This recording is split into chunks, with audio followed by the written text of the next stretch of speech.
que je l'évoquais ce matin, alors que dans d'autres pays, la réponse à la crise a été incarnée par un personnage politique, un médecin ou un chercheur, qui a réussi à entraîner la population derrière ses recommandations, nous avons assisté en France à des propos discordants qui ont beaucoup nui au niveau de confiance de la population.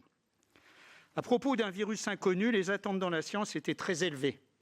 Certes, la controverse est normale, elle fait avancer la science, mais quand elle s'étale aussi largement dans les médias, elle fait plutôt augmenter le niveau d'inquiétude. Nous avions donc souhaité demander des explications aux scientifiques. Comme certains n'ont pas manqué de nous le rappeler, mais nous ne l'ignorions pas. Nous ne sommes pas des scientifiques de haut niveau. Et ce n'est pas une conversation scientifique, ce n'est pas à une conversation scientifique que nous convions nos intervenants. Nous représentons des personnes qui, dans leur immense majorité, ne le sont pas davantage. C'est pourquoi nous aurions préféré éviter les monologues sans contradictoire. Toutefois, ainsi que vous l'avez rappelé lors de votre audition à l'Assemblée, professeur, à propos du conseil scientifique, vous n'êtes pas arrivé à vous parler. Et il nous est apparu que vous ne parviendriez pas davantage dans cette enceinte à parler en toute sérénité. Cette audition a pour objet la recherche, les tests et les traitements. Elle abordera notamment la méthodologie applicable aux essais cliniques, les orientations privilégiées en France au vu de la comparaison entre Discovery et Recovery, les résultats ainsi que la question des publications ou des annonces précoces dans la crise.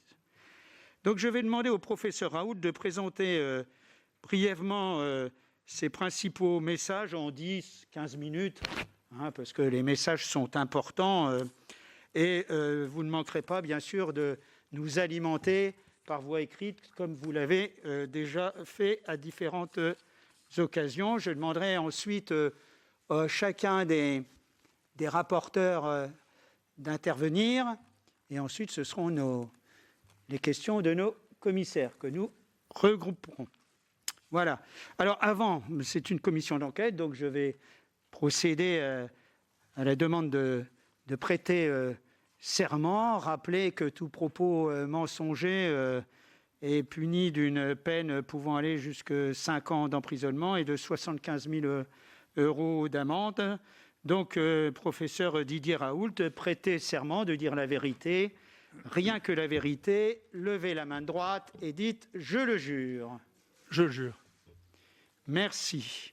Bon, je vous rappelle bien sûr, comme à chaque fois, il est de mon devoir que le port du masque est obligatoire. Et je vous demande la plus grande vigilance pour le garder tout au long des heures de ces auditions de cet après-midi.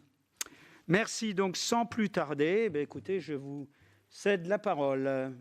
Je vous remercie. Et d'ailleurs, je voudrais profiter de cette... Je vous remercie de m'inviter ici et de cette occasion dans laquelle vous m'avez demandé de jurer de dire toute la vérité, pour vous expliquer pourquoi je ne peux pas me retrouver à discuter avec des gens qui font une tribune en disant que je fraude et que je triche en mettant leur nom, et ensuite faire une discussion avec. Il y a une limite, ce n'est plus des discussions scientifiques. Il y en a d'autres qui ont porté plainte auprès de moi, auprès du Conseil de l'Ordre, et vous comprendrez bien que ma limite, c'est une des limites à ma convivialité. Je n'aime pas qu'on m'insulte, je n'aime pas qu'on porte plainte contre moi et qu'après on me demande de débattre en toute sérénité. Je ne le fais pas. Et donc je vous le dis très solennellement et après avoir juré de dire la vérité, je n'ai jamais fraudé de ma vie. J'ai écrit 3500 publications internationales. Je n'en ai jamais rétracté aucune. Alors bien entendu, sur 3500, il y a eu des erreurs qui sont passées. Pour l'instant, il y a une fille qui me traque, là, une chasseuse de tête, depuis que je suis célèbre, qui a réussi à trouver 5 erreurs sur 3500. Il y en a probablement beaucoup plus que ça. J'estime qu'il y a entre 2 et 4% d'erreurs dans les papiers que j'ai faits. Et donc, je ne serais pas étonné qu'on trouve d'autres erreurs. Mais je dois vous dire que je ne suis qu'un pauvre humain et que je fais des erreurs comme tout le monde. Mais de m'accuser sur une tribune officiellement de fraude, de mettre son nom là-dessus et de penser que je vais débattre avec, c'est au-dessus de mes forces. Et je vous demande de me pardonner de ne pas avoir la force de discuter sereinement avec des gens qui m'insultent. Je ne le ferai pas, je ne le ferai jamais. Voilà. Bien, si j'ai quelques messages à passer dans cette affaire, c'est effectivement, si vous voulez, la chose qui me frappe le plus depuis le début et qui est liée au fait qu'il manque quelque chose dans la forme de mon cerveau. Je suis absolument incapable de mesurer la dimension symbolique des choses. Ce qui s'est passé n'est pas normal. On n'est plus en train de parler de chimie ou de malades ou de médicaments. On est en train de parler de quelque chose qui est déconnecté de ce que moi je connais. Moi, je suis un être très pragmatique, très pratique. Il y a toujours eu dans la science une grande différence entre l'empirisme d'un côté, c'est-à-dire l'observation des phénomènes et leur description, si vous voulez, et d'autre part les théories déductives et spéculatives dont je ne suis pas un praticien. D'accord ? Mais, si vous voulez, ce qui s'est passé dans cette situation est absolument inouï pour moi, et pas que pour moi, ça marquera toute l'épistémologie, l'histoire des sciences. C'est-à-dire qu'un des 2 médicaments les plus prescrits au monde ait pu être considéré comme étant un truc qui tuait 10% des gens, est quelque chose qui montre qu'il y avait une déconnexion entre la perception de ce qu'est l'hydrochloroquine, si vous voulez, de la chimie, de la molécule qui a été utilisée chez probablement 2 milliards de personnes. Donc il y a quelque chose que je ne comprends pas, auquel je ne suis pas... C'est pas de maintenant que je me rends compte que je ne comprends pas bien les données symboliques, si vous voulez. C'est comme ça. Et donc, je suis extraordinairement surpris de l'ampleur qu'a pris cette chose. Et immédiatement, c'est-à-dire dès que mon premier papier a été envoyé, la chasseuse de tête a fait dire que j'avais des conflits d'intérêts avec Sanofi, ce qui est complètement idiot.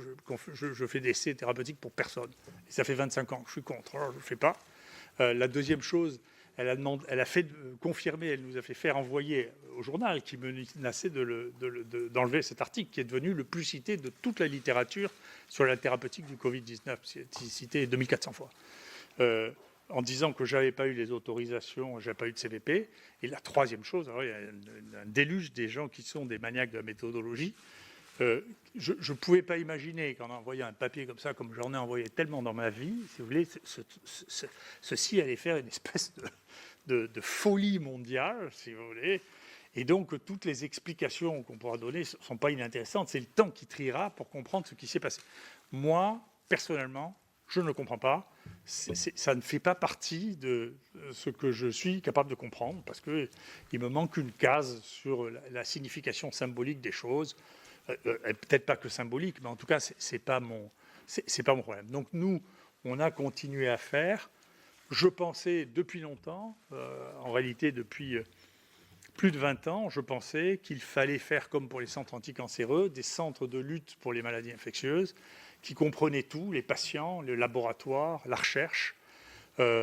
Petit à petit, je l'ai écrit il y a 20 ans, quand j'étais le conseiller de Mattei et de Madame Aigneret, où j'ai rencontré d'ailleurs Gilles Bloch, donc, qui connaissait parfaitement mes projets, puisqu'il venait de rentrer au cabinet maintenant il est directeur de l'INSERM, il était rentré au cabinet de Madame Aigneret, en disant, pour faire face à des situations comme celle-là, il faut avoir des structures organisées dans lesquelles on fasse tout, dans lesquelles il y ait des gens qui soient compétents à tous les domaines et à tous les niveaux, de manière à pouvoir répondre à toutes les questions au fur et à mesure, et pas avoir un ordre dispersé. Donc, l'ordre dispersé, monsieur le sénateur, je savais qu'il allait arriver, ce n'est pas moi qui l'ai dispersé.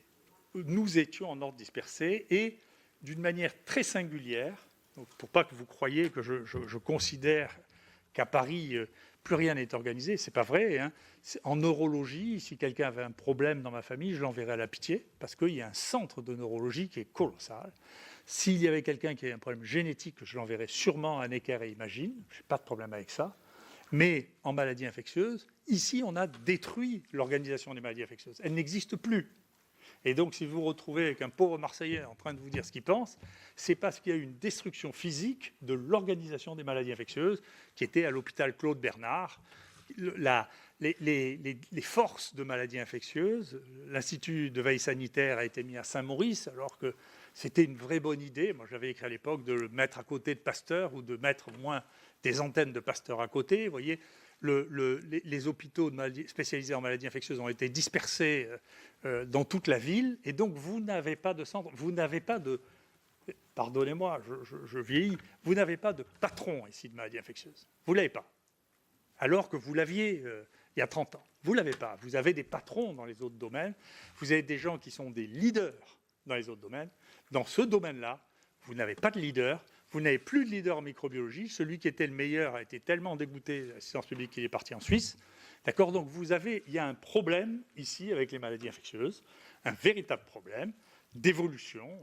L'Institut Pasteur, qui fait des choses absolument remarquables, s'est éloigné petit à petit avec le temps de la pratique des maladies infectieuses. Il y avait un hôpital Pasteur. Moi, quand j'étais jeune, on faisait tous les diagnostics à l'Institut Pasteur, l'épidémiologie partout à l'Institut Pasteur. Petit à petit, cette partie-là a disparu pour être remplacée par une recherche fondamentale. Beaucoup en neurosciences sont parmi les meilleurs du monde. Donc, je ne fais pas une critique de la qualité de ce qui se passe. Il y a une désorganisation qui est une désorganisation de ce pays et qui se voit ici pour ce sujet-là. Voilà. Je ne dis pas que c'est vrai pour d'autres. Si je trouve que pour la microchirurgie, je pense que les gens de Strasbourg sont les meilleurs, c'est ce que je pense. Mais globalement, c'est ce que je perçois. J'ai toujours pensé que la chirurgie cardiaque à Paris est merveilleuse et elle continue à la Georges Pompidou. C'est pas. Il y a un problème d'organisation de fond et celui des maladies infectieuses. Vous savez que De Gaulle avait répondu à la cancérologie en disant écoutez, on va faire des centres anticancéreux, donc qui regroupent à la fois la radiothérapie, la chimiothérapie, la chirurgie, la médecine. Ils marchent de manière inégale, mais ils ont joué un rôle très important. Là aussi, en cancérologie, l'Institut Gustave Roussy, c'est une chose absolument extraordinaire. C'est un des meilleurs centres au monde d'immunologie et de cancérologie. Donc, ce n'est pas la question. La question, c'est que ce domaine n'est pas organisé. Voilà. Et que donc, il ne peut que naître des discordances. Moi j'ai proposé de faire créer 7 centres de la nature de celui que j'ai fini par réussir à construire à Marseille dans le pays, de manière à mailler le pays pour pouvoir faire face à des crises sanitaires qui n'arrêteront pas. Et notre susceptibilité dans notre civilisation aux crises sanitaires est très très importante, très très vive. Elle peut désorganiser complètement la société si nous ne sommes pas armés pour lutter contre ces luttes sanitaires. Voilà donc le sens général de ce que je voulais dire. Et puis ensuite on rentrera dans le détail de ce que vous voudrez. Eh bien, écoutez, merci pour cette présentation de l'infectiologie en France. Donc, nous allons rentrer dans le vif du sujet et je passe la parole à Catherine Desroches. Merci, Monsieur le Président. Je ne pensais pas que les questions arriveraient si vite. Oh, papa, j'ai fait tomber, j'en fais tomber mon chevalet. Merci au professeur Raoul de nous avoir déjà donné des réponses à nos questions très en amont pour nous, les rapporteurs de cette audition, ce qui a permis de travailler les réponses et aussi de pouvoir compléter, puisqu'on avait fait une audition dans le cadre de la Commission des affaires sociales que je pilotais comme rapporteur de la branche maladie, où nous avions entendu déjà, non pas en public, mais où nous avions déjà balayé un peu des sujets qui correspondaient à l'état de la situation au mois de mai, quand nous l'avions fait. Moi, j'avais plusieurs questions. La première, qui est plus d'ordre pratico-pratique, c'est celle du parcours du patient. Qu'est-ce qui, depuis le début de l'évolution de l'épidémie, comment était le parcours du patient en février, où au début vous avez vu arriver les premiers patients dans votre institut? Quel était le parcours du patient? Test, traitement, isolement. Est-ce qu'il s'est modifié au fil du temps et quel est aujourd'hui le parcours d'un patient qui vient vous consulter à l'Institut marseillais?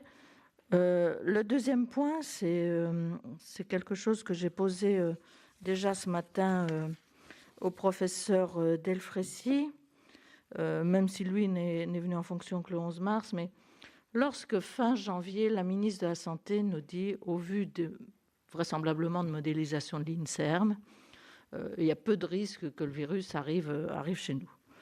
Le professeur Delfraissy nous a dit qu'à l'époque, il s'intéressait moyennement au sujet, mais qu'en effet, dès la mi-février, lui-même avait senti que quelque chose se passait. Quel est votre avis sur ces modélisations qu'ont pu faire dire cela à la ministre de la Santé de l'époque? Comment l'INSERM a travaillé pour arriver à ces conclusions, si ce sont ces conclusions qui ont été à l'origine de l'avis?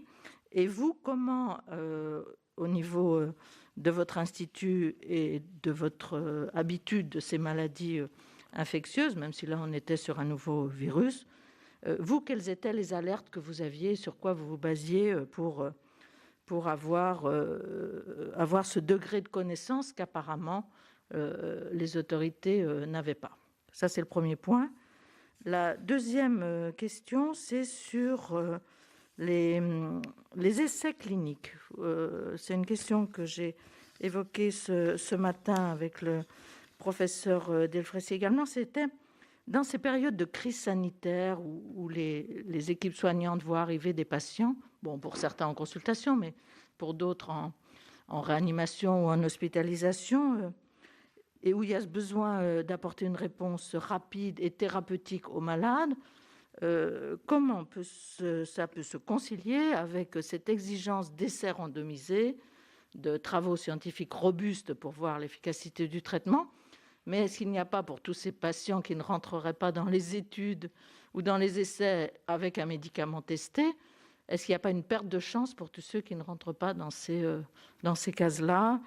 Bon, vous nous avez dans la note donné votre avis un peu sur ces essais, les essais randomisés tels qu'ils sont et pas forcément adaptés à la situation pandémique telle qu'elle était.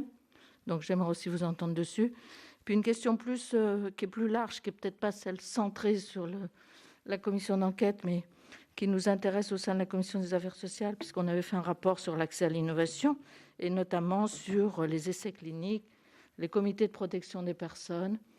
Et j'aimerais avoir de façon assez rapide, votre avis, en effet, ce que vous nous avez dit un peu dans la note, mais résumé, sur comment vous voyez, vous, les comités de protection des personnes qui étaient au départ des comités de protection des personnes éthiques. Et qu'est-ce qui a pu faire que là, on est allé assez vite sur certains essais et qu'habituellement, on n'y arrive pas? Merci. Vous répondez directement, professeur, à chacune des rapporteurs sur le bouton rouge. Voilà celui-là. Très bien, je sais tout faire.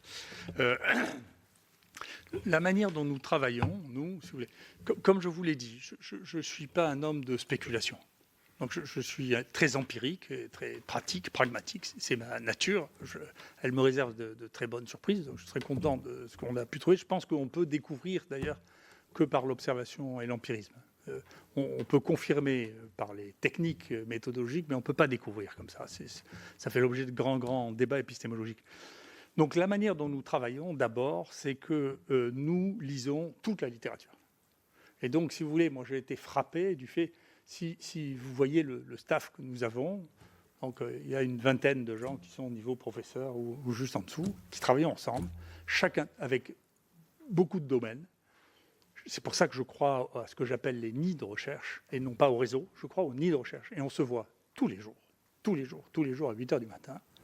Et on a un pharmacien qui nous fait, vous avez vu, vous voyez, les applications de l'AMM. Est-ce que vraiment on applique l'AMM quand on est médecin? Et la réponse, c'est non. Deuxièmement, on a une spécialiste d'hématologie coagulation qui fait la bibliographie de stomatologie coagulation. On a un super immunologiste qui était un ancien directeur des sciences de la vie du CNRS, qui fouille vraiment au niveau moléculaire sur la physiopathologie. On a un chimiste, bien sûr, on a des infectiologues, des virologues, des microbiologistes, et chacun de nous, des épidémiologistes de très très haut niveau, dont celui qui a fait toute l'enquête sur Charles de Gaulle, dont je vous reparlerai, qui font un travail de fond sur le suivi permanent de la bibliographie sur ces domaines-là. Et à chaque fois qu'on a une question, quelqu'un creuse comme un fou pour en tirer quelque chose. Ce qui veut dire, je vous en ai mis la liste, qu'on a déjà fait 54 publications internationales qui sont ou publiées, ou acceptées, ou en préprint.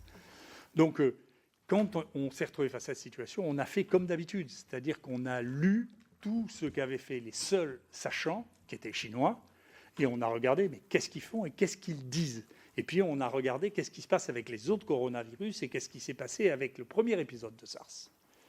Et au début, moi je vous assure, j'ai téléphoné tout de suite au ministère pour dire, écoutez, voilà les médicaments qui marchent sur le SARS-1, pourquoi on ne regarde pas le Targocide, qui est un antistaphylococcique, qui est génériqué, qui ne coûte rien, qui a été utilisé dans le SARS-1 en Corée, il y a même eu un brevet à un moment qui a été déposé pour le traitement du SARS avec ça.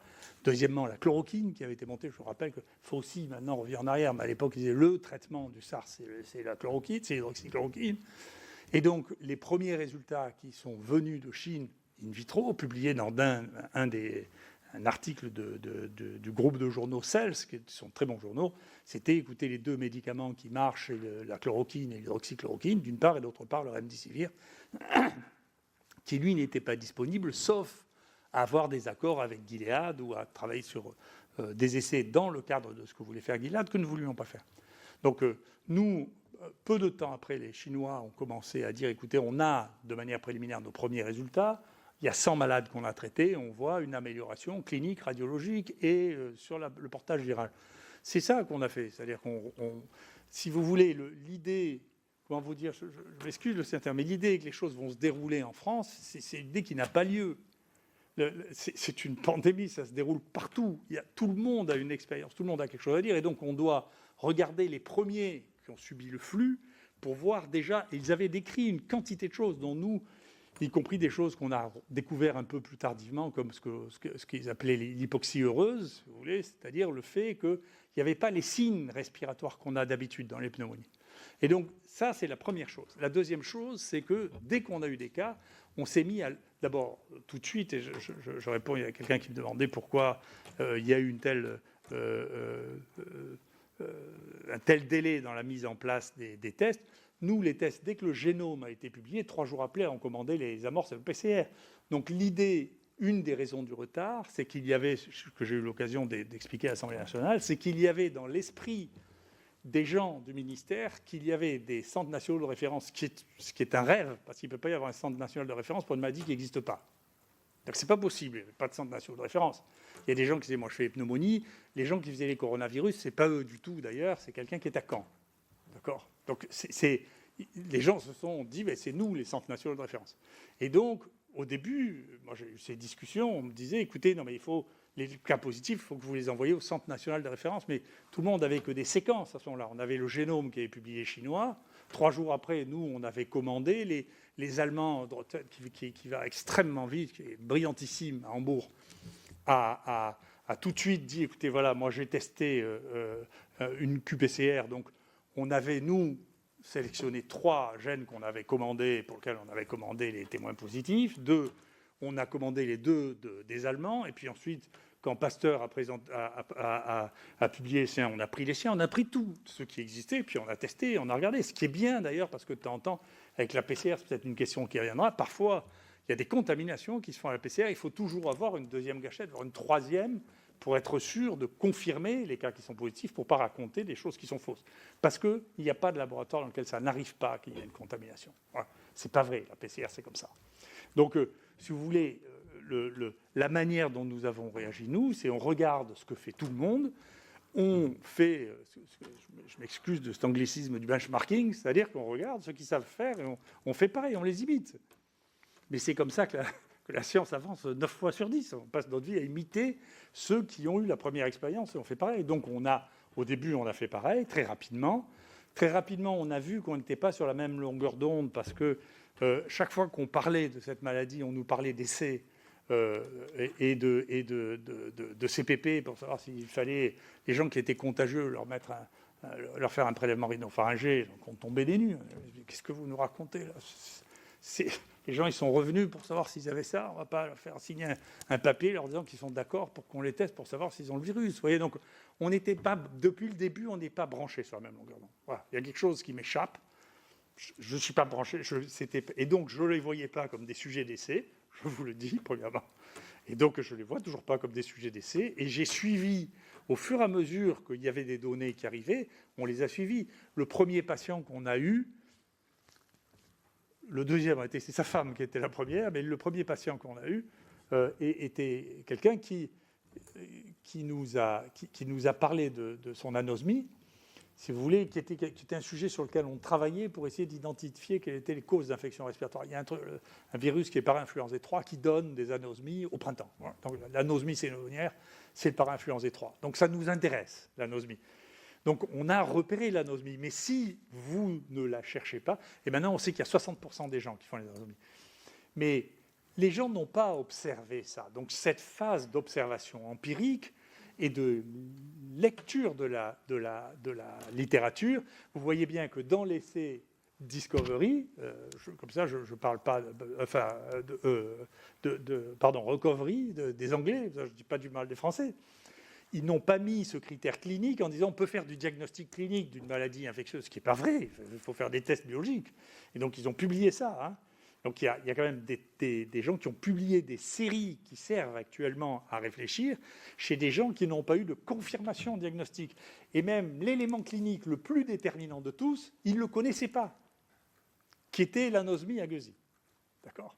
Qui a été connu ultérieurement, et nous, je vous assure, vous faites un tri avec l'anosmie à gueusie qui est incroyablement fonctionnel. Hein. Ça marche très très bien. On l'a testé après, en particulier, on a testé dans le personnel de soins, si vous voulez, et là, on a pu les interroger avant de savoir s'ils avaient été contaminés ou pas. Donc, il y a une vraie concordance. Ça marche très très bien pour les gens qui ont moins de 60 ans. C'est un test merveilleux d'efficacité. Donc, voilà ce qu'on a fait, et au fur et à mesure que le savoir s'est accumulé, bien entendu, on a changé. On s'est rendu compte au bout d'un certain moment qu'il y avait, parce que c'était mal décrit au départ, qu'il y avait des troubles de la coagulation très importants. On a commencé, c'est d'abord les réanimateurs qui l'ont vu, puis ensuite, nous, on s'est rapidement mis à anticoaguler les gens. D'accord ? On s'est rendu compte que les marqueurs de la coagulation étaient des marqueurs de pronostic extrêmement importants. Après, il y a eu les premiers travaux qui sont sortis de Chine encore sur les autopsies qui montraient que ce qu'on prenait souvent pour des pneumonies, en réalité, c'était des embolies pulmonaires multiples et que c'était des lésions d'infarctus du poumon et non pas de pneumonie, ce que l'on voyait. Les Chinois avaient publié aussi qu'il fallait faire des scanners low dose, sur lesquels je me suis déjà prononcé. Je pense qu'on a beaucoup de retard. J'espère que ça fait partie des projets du nouveau gouvernement d'augmenter les équipements. On a besoin de beaucoup plus de scanners. On a un sous-équipement absolument terrible dans ce pays de scanners pour remplacer les radiothorax par les scanners low dose à terme. Les Chinois avaient publié qu'il y avait au moins la moitié des gens qui étaient dits asymptomatiques, ce qui est une erreur, c'est-à-dire sans signes cliniques identifiables, en particulier respiratoires, si vous voulez, qui avaient des lésions pulmonaires au scanner. On a confirmé ça.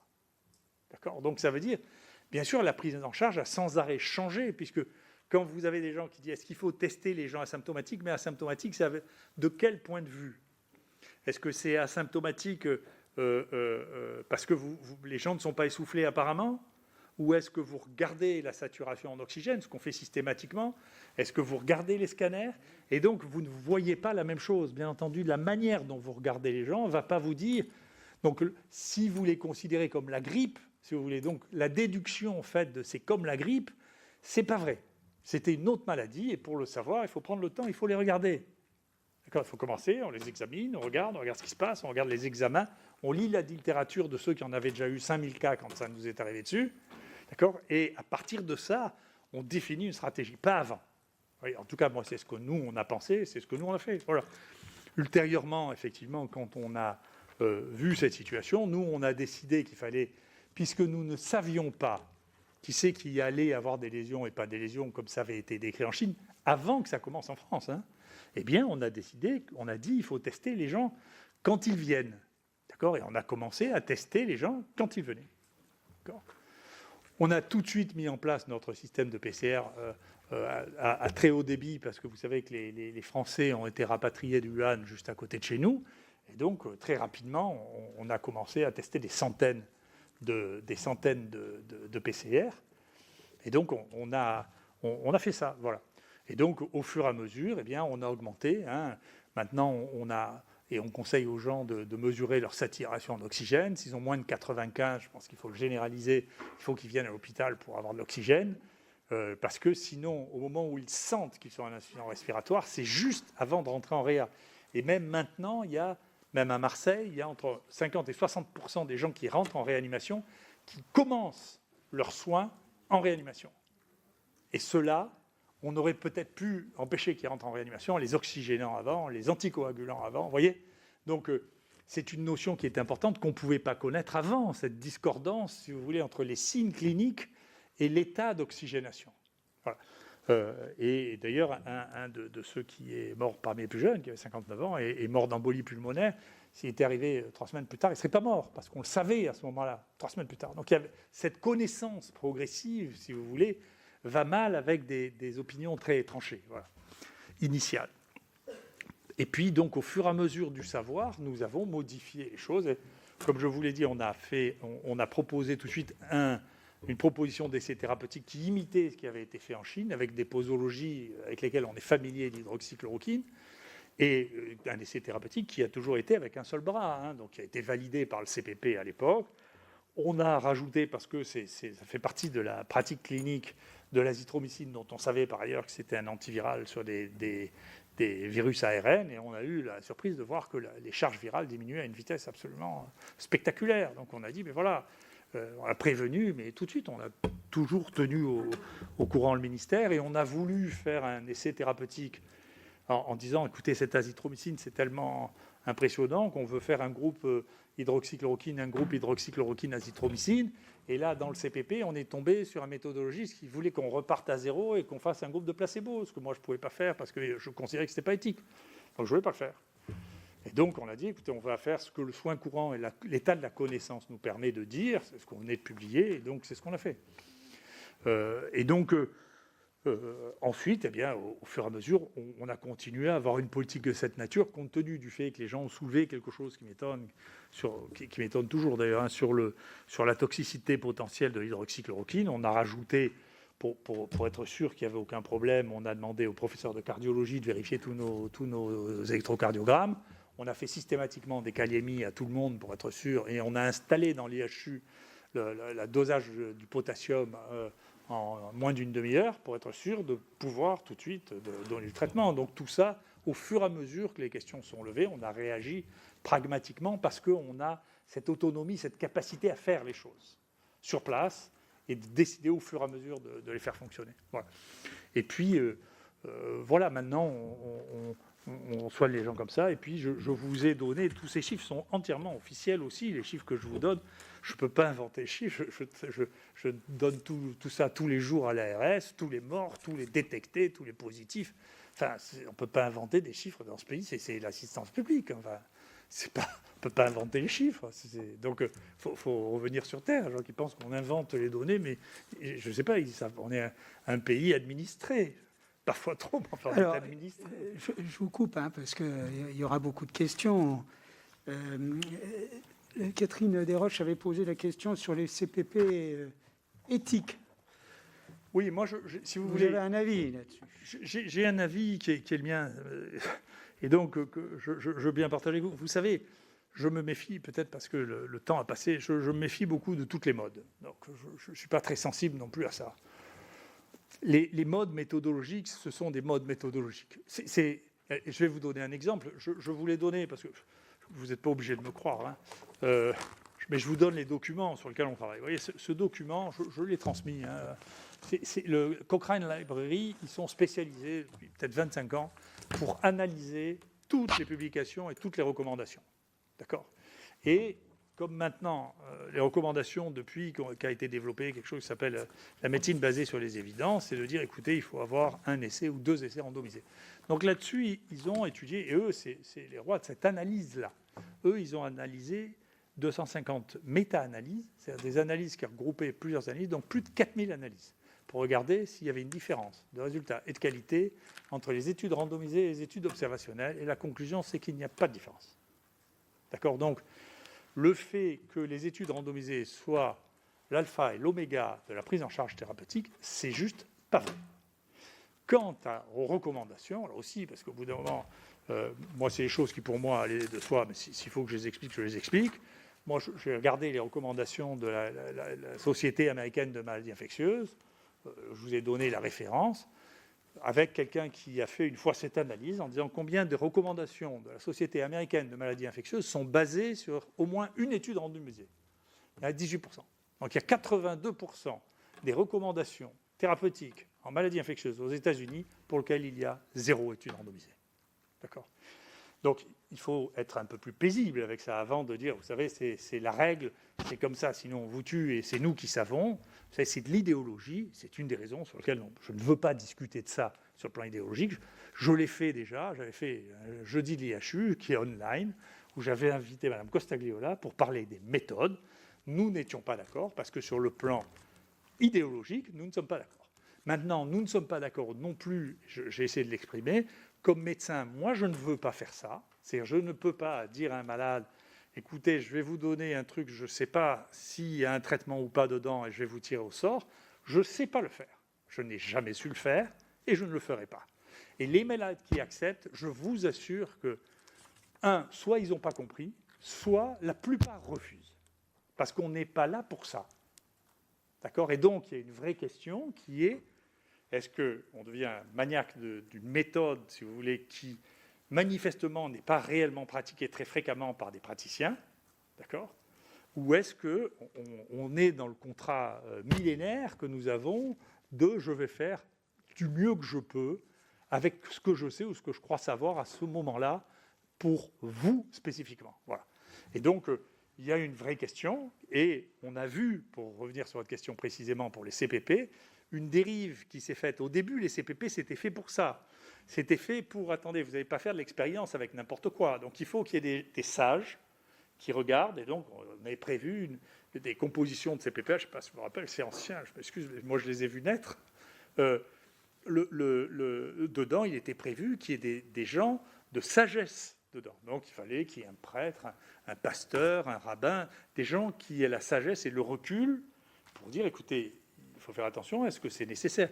Moi, je peux vous dire, j'ai créé dans ce pays le premier comité d'éthique animale en France. D'accord ? C'est vrai qu'on a eu des problèmes terribles à la faculté de médecine, j'étais en charge de la recherche, je vous parle de 1989. Et on a fait un comité d'éthique pour dire, écoutez, est-ce que ce truc est vraiment nécessaire ? Est-ce que c'est d'abord les conditions de vie, et puis deuxièmement, est-ce que ce n'est pas totalement inutile ? Donc les CPP, c'est à ça que ça sert. Les CPP, ça sert et dans notre comité d'éthique animale, d'ailleurs, on avait interdit les essais sur les chiens, les chats et les singes, ce qui simplifiait les rapports avec la population environnante. Ouais. Il y avait les rongeurs. Donc il y a une vraie question, c'est les CPP, c'est pas fait. Il y a une prise de pouvoir par les méthodologistes, c'est pas fait pour valider la méthodologie, c'est pour savoir si c'est moral. C'est ça que ça veut dire. Est-ce qu'on a le droit de faire ça dans cette situation-là ? Voilà. Et donc cette dérive-là de oui, on a le droit de faire ça dans cette situation-là, vous avez le droit de faire de l'expérimentation dans cette situation-là, est devenue une dérive administrativo-méthodologique qui n'a plus rien à voir avec la raison pour laquelle ça a été créé. Donc c'est pour ça que je pense qu'effectivement, il faut s'emparer, j'espère, enfin moi je pense que le législateur doit s'emparer de cette question, de cette réflexion sur l'expérimentation humaine, en sachant, écoutez, là, l'histoire de nous faire avoir un CPP pour faire un écouvillon pharyngé, je pense que c'est du délire, vous voyez, je pense que ce n'est pas sérieux. Et je pense que, en revanche, de faire des essais, moi j'ai une grande folie contre les essais de non-infériorité. Un essai de non-infériorité, c'est de dire aux gens, je ne sais pas qui on peut faire accepter, de dire à un genre, on va tester un médicament pour savoir s'il est aussi bon que le traitement de référence. Mais qui c'est qui peut faire ça ? Quelle est la personne qui va accepter une chose pareille ? Mais ça, il y a une dizaine d'essais de non-infériorité qui sont faits. Tous les nouveaux médicaments, ils sont faits avec des essais de non-infériorité. Parce qu'ils ne sont pas meilleurs que les autres. Ce n'est pas vrai, on n'arrive pas à le démontrer. Donc, si vous voulez, il y a une vraie réflexion de fond à avoir, morale, je pense, qui est aussi un des éléments, probablement, qui a fait jaillir un tel conflit. Voilà. C'était votre deuxième question. Voilà, je crois que vous avez répondu aux questions. Catherine ? Oui, si j'entends bien, le parcours du patient qui arrive chez vous est le même depuis le début. Oh, il est amélioré. Et quels sont les points d'amélioration ? Si vous voulez, on a acheté, du coup, quand on s'est rendu compte qu'on ne voyait pas les saturations, on a acheté des appareils pour mesurer la saturation à tous les gens qui se présentaient. D'accord ? Et donc maintenant, à partir de 95, on fait les radios, on fait, etc. Ça a changé. L'anticoagulation systématique, ça a changé. Voilà, ça, ce sont des choses qui ont changé. Hein ? L'électro, la calémie... Ouais. Donc tout ça a changé au fur et à mesure, bien sûr. Merci. Sylvie Vermier. Merci, Monsieur le Président. Professeur, j'aurais deux questions. La première concerne la démocratie. Depuis le début de ces auditions, On a beaucoup parlé de démocratie sanitaire, en quelque sorte, qui aurait été oubliée. On a oublié d'entendre les familles. Moi, je trouve qu'on a surtout oublié d'entendre les patients. Je vais vous faire un petit témoignage personnel qui rejoint celui de milliers de personnes. J'ai été malade vers le 15 mars, à un moment où il n'était pas possible d'être testé, puisque les tests étaient réservés aux soignants. Et on nous disait donc de rester chez nous avec des boîtes de Doliprane. À ce moment-là, les malades n'étaient en fait que des chiffres. On recevait tous les jours le nombre de morts, le nombre de malades, et on n'était guère plus que ça. Et je veux dire qu'au moment où vous avez lancé votre essai, vous avez été le premier à nous donner de l'espoir. Je vous en sais gré et je tiens à le dire ici. Jusqu'à vos travaux, le seul espoir qu'on avait, c'était une boîte de Doliprane. Voilà. Alors, en matière de démocratie sanitaire, ça c'est une chose. Mais pour le coup, aujourd'hui, on a le sentiment qu'il n'y a pas de démocratie dans le monde de la recherche. Alors pourquoi ? Est-ce que c'est la force de la pandémie qui explique ça ? Est-ce que c'est la pression médiatique ? Ou est-ce que c'est le fait, comme vous l'avez dit en préambule, le fait qu'il n'y a pas de patron, qu'il n'y ait pas de leader dans le monde des maladies infectieuses ? Ma deuxième question portera sur le virus. Vous avez déclaré récemment « Il existe 2 hypothèses particulièrement plausibles, soit que l'épidémie disparaisse complètement, soit que l'épidémie reprenne et devienne saisonnière ». Comment ça peut être un cas ou l'autre ? Merci. Je vous remercie, je suis très sensible à ce que vous dites. Je vais vous dire la raison pour laquelle, en pratique, en réalité, vous savez, souvent c'est des anecdotes ou des moments de vie qui déclenchent de tourner les choses. Je pense que je l'ai dit à l'Assemblée nationale. Il se trouve qu'une fois, passant un dimanche pour voir comment les choses se passaient, au moment où elle grandissait, j'avais une de nos assistantes qui est une fille merveilleuse, qui avait passé le week-end là, qui était épuisée, et elle était en train de se disputer avec un papa qui avait un gosse de 3 mois dans les bras, qui avait un masque sur lui et sur le gosse, et elle ne voulait pas le tester parce que ça ne faisait pas partie des critères qu'on s'était donnés. Et donc ce type disait, écoutez, moi je suis passé par un aéroport à Amsterdam, j'ai peur que mon gosse soit malade, et je me dis, ça suffit, écoute, on fait des convictions au gosse et il repartira tranquillisé. Tu vois pas qu'il est terrifié. Ça ne changeait pas les choses, on ne peut pas, c'était mon avis. Il était négatif, on a appris après qu'à cet âge-là, c'était la plupart du temps négatif, mais on ne peut pas laisser les gens sans leur proposer ou leur donner une solution. C'est mon avis. Et je pense que d'être sur le terrain, vous voyez, c'est la raison pour laquelle je crois tellement au nœud et au terrain. D'être sur le terrain, ça nous a fait changer notre manière de percevoir les choses parce qu'on s'est rendu compte qu'il fallait faire quelque chose, non seulement effectivement les détecter d'abord pour les rassurer, pour leur dire s'ils étaient ou n'étaient pas positifs, et d'autre part pour les prendre en charge. Donc sur la question de l'évolution, je ne sais pas, je pondère toujours ce que je dis en disant, je ne crois pas au modèle, je ne crois pas à la prédiction. Tout ce par quoi moi j'arrive à raisonner, c'est par analogie. D'accord ? Donc je dis, écoutez, ce qu'il y a de plus proche se passe comme ça, peut-être que ça va se passer comme ça. C'est la seule chose que je peux dire. Donc vous savez qu'il y avait 6 coronavirus avant, il y en a 4 qui sont saisonniers. Ils ont bien dû commencer par être autre chose que saisonniers, comme la grippe, si vous voulez. La première grippe, au moins du XXe siècle, elle n'a pas du tout été saisonnière. Elle a duré toute l'année, elle a commencé l'été. C'est la grippe espagnole, si vous voulez, puis c'est devenu quelque chose qui est rythmé et qui est plutôt, à part quand il y a un nouveau variant, qui est plutôt effectivement saisonnier pour des raisons qu'on ne comprend absolument pas. Ce n'est pas le froid, puisqu'il y en a dans le sud, en Afrique. Pendant des années, les gens pensaient qu'il n'y avait pas de grippe en Afrique parce qu'ils pensaient que, vous savez, l'influenza, ça veut dire de l'influenza di freddo, l'influence du froid. Donc ça a été décrit, si vous voulez, à la Renaissance comme étant une maladie qui était sous l'influence du froid. Bien sûr, c'était nous qui le décrivions en Europe, et comme chez nous, c'est saisonnier au moment où le froid arrive, on pensait que c'était une maladie liée au froid. Mais il y en a autant dans les pays chauds, même plus. Et dans la zone intertropicale, il y en a toute l'année, et un peu plus pour l'Afrique que je connais un peu, moi, l'Afrique de l'Ouest. Il y en a plus pendant la saison des pluies, au contraire. Donc on ne comprend pas bien ces rythmes saisonniers, mais chez nous, c'est vrai qu'il y a une saisonnalité. Tous les virus respiratoires n'ont pas la même saisonnalité. Je vous parlais de para-influence des 3, c'est le printemps et l'automne. Ce n'est pas l'hiver. D'accord ? Donc, si par analogie, vous me forcez à dire, écoutez, à quoi ça va ressembler ? Je dis, analogiquement, Le SARS, le premier, hop, il y a eu une pique et puis ça s'est arrêté en juillet. Tant qu'il n'y a plus de cas du tout, et il n'y en a plus depuis. D'accord ? Les autres coronavirus, ce qui s'est passé, c'est qu'il y a un moment, probablement on n'a pas su quand, parce qu'on les a découverts un peu par hasard, les autres coronavirus endémiques, eh bien, il y a probablement une diffusion qui s'est faite un peu partout dans le monde, parce que lui est partout, hein, on le trouve partout, on le trouve en Afrique, on le trouve partout, hein, et en Chine, et donc il s'est installé maintenant durablement avec nous, et il a une épidémie saisonnière avec quelques cas sporadiques pendant le reste de l'année. Et donc, c'est les deux modèles que je connais de coronavirus. Donc, si vous me demandez, je dis, écoutez, voilà, moi, les modèles que je connais, c'est ceux-là. Donc, il y a une chance que ça ressemble au modèle qu'on connaît déjà, mais peut-être que ça sera quelque chose de totalement différent, parce que c'est une autre maladie, c'est une nouvelle maladie. Et là, en plus, il est en train de se passer des choses que moi, je n'avais pas vues, décrites, en tout cas, avec les coronavirus. C'est la vitesse de mutation qu'il a actuellement. Voilà. Et donc, je ne sais pas ce qui va devenir.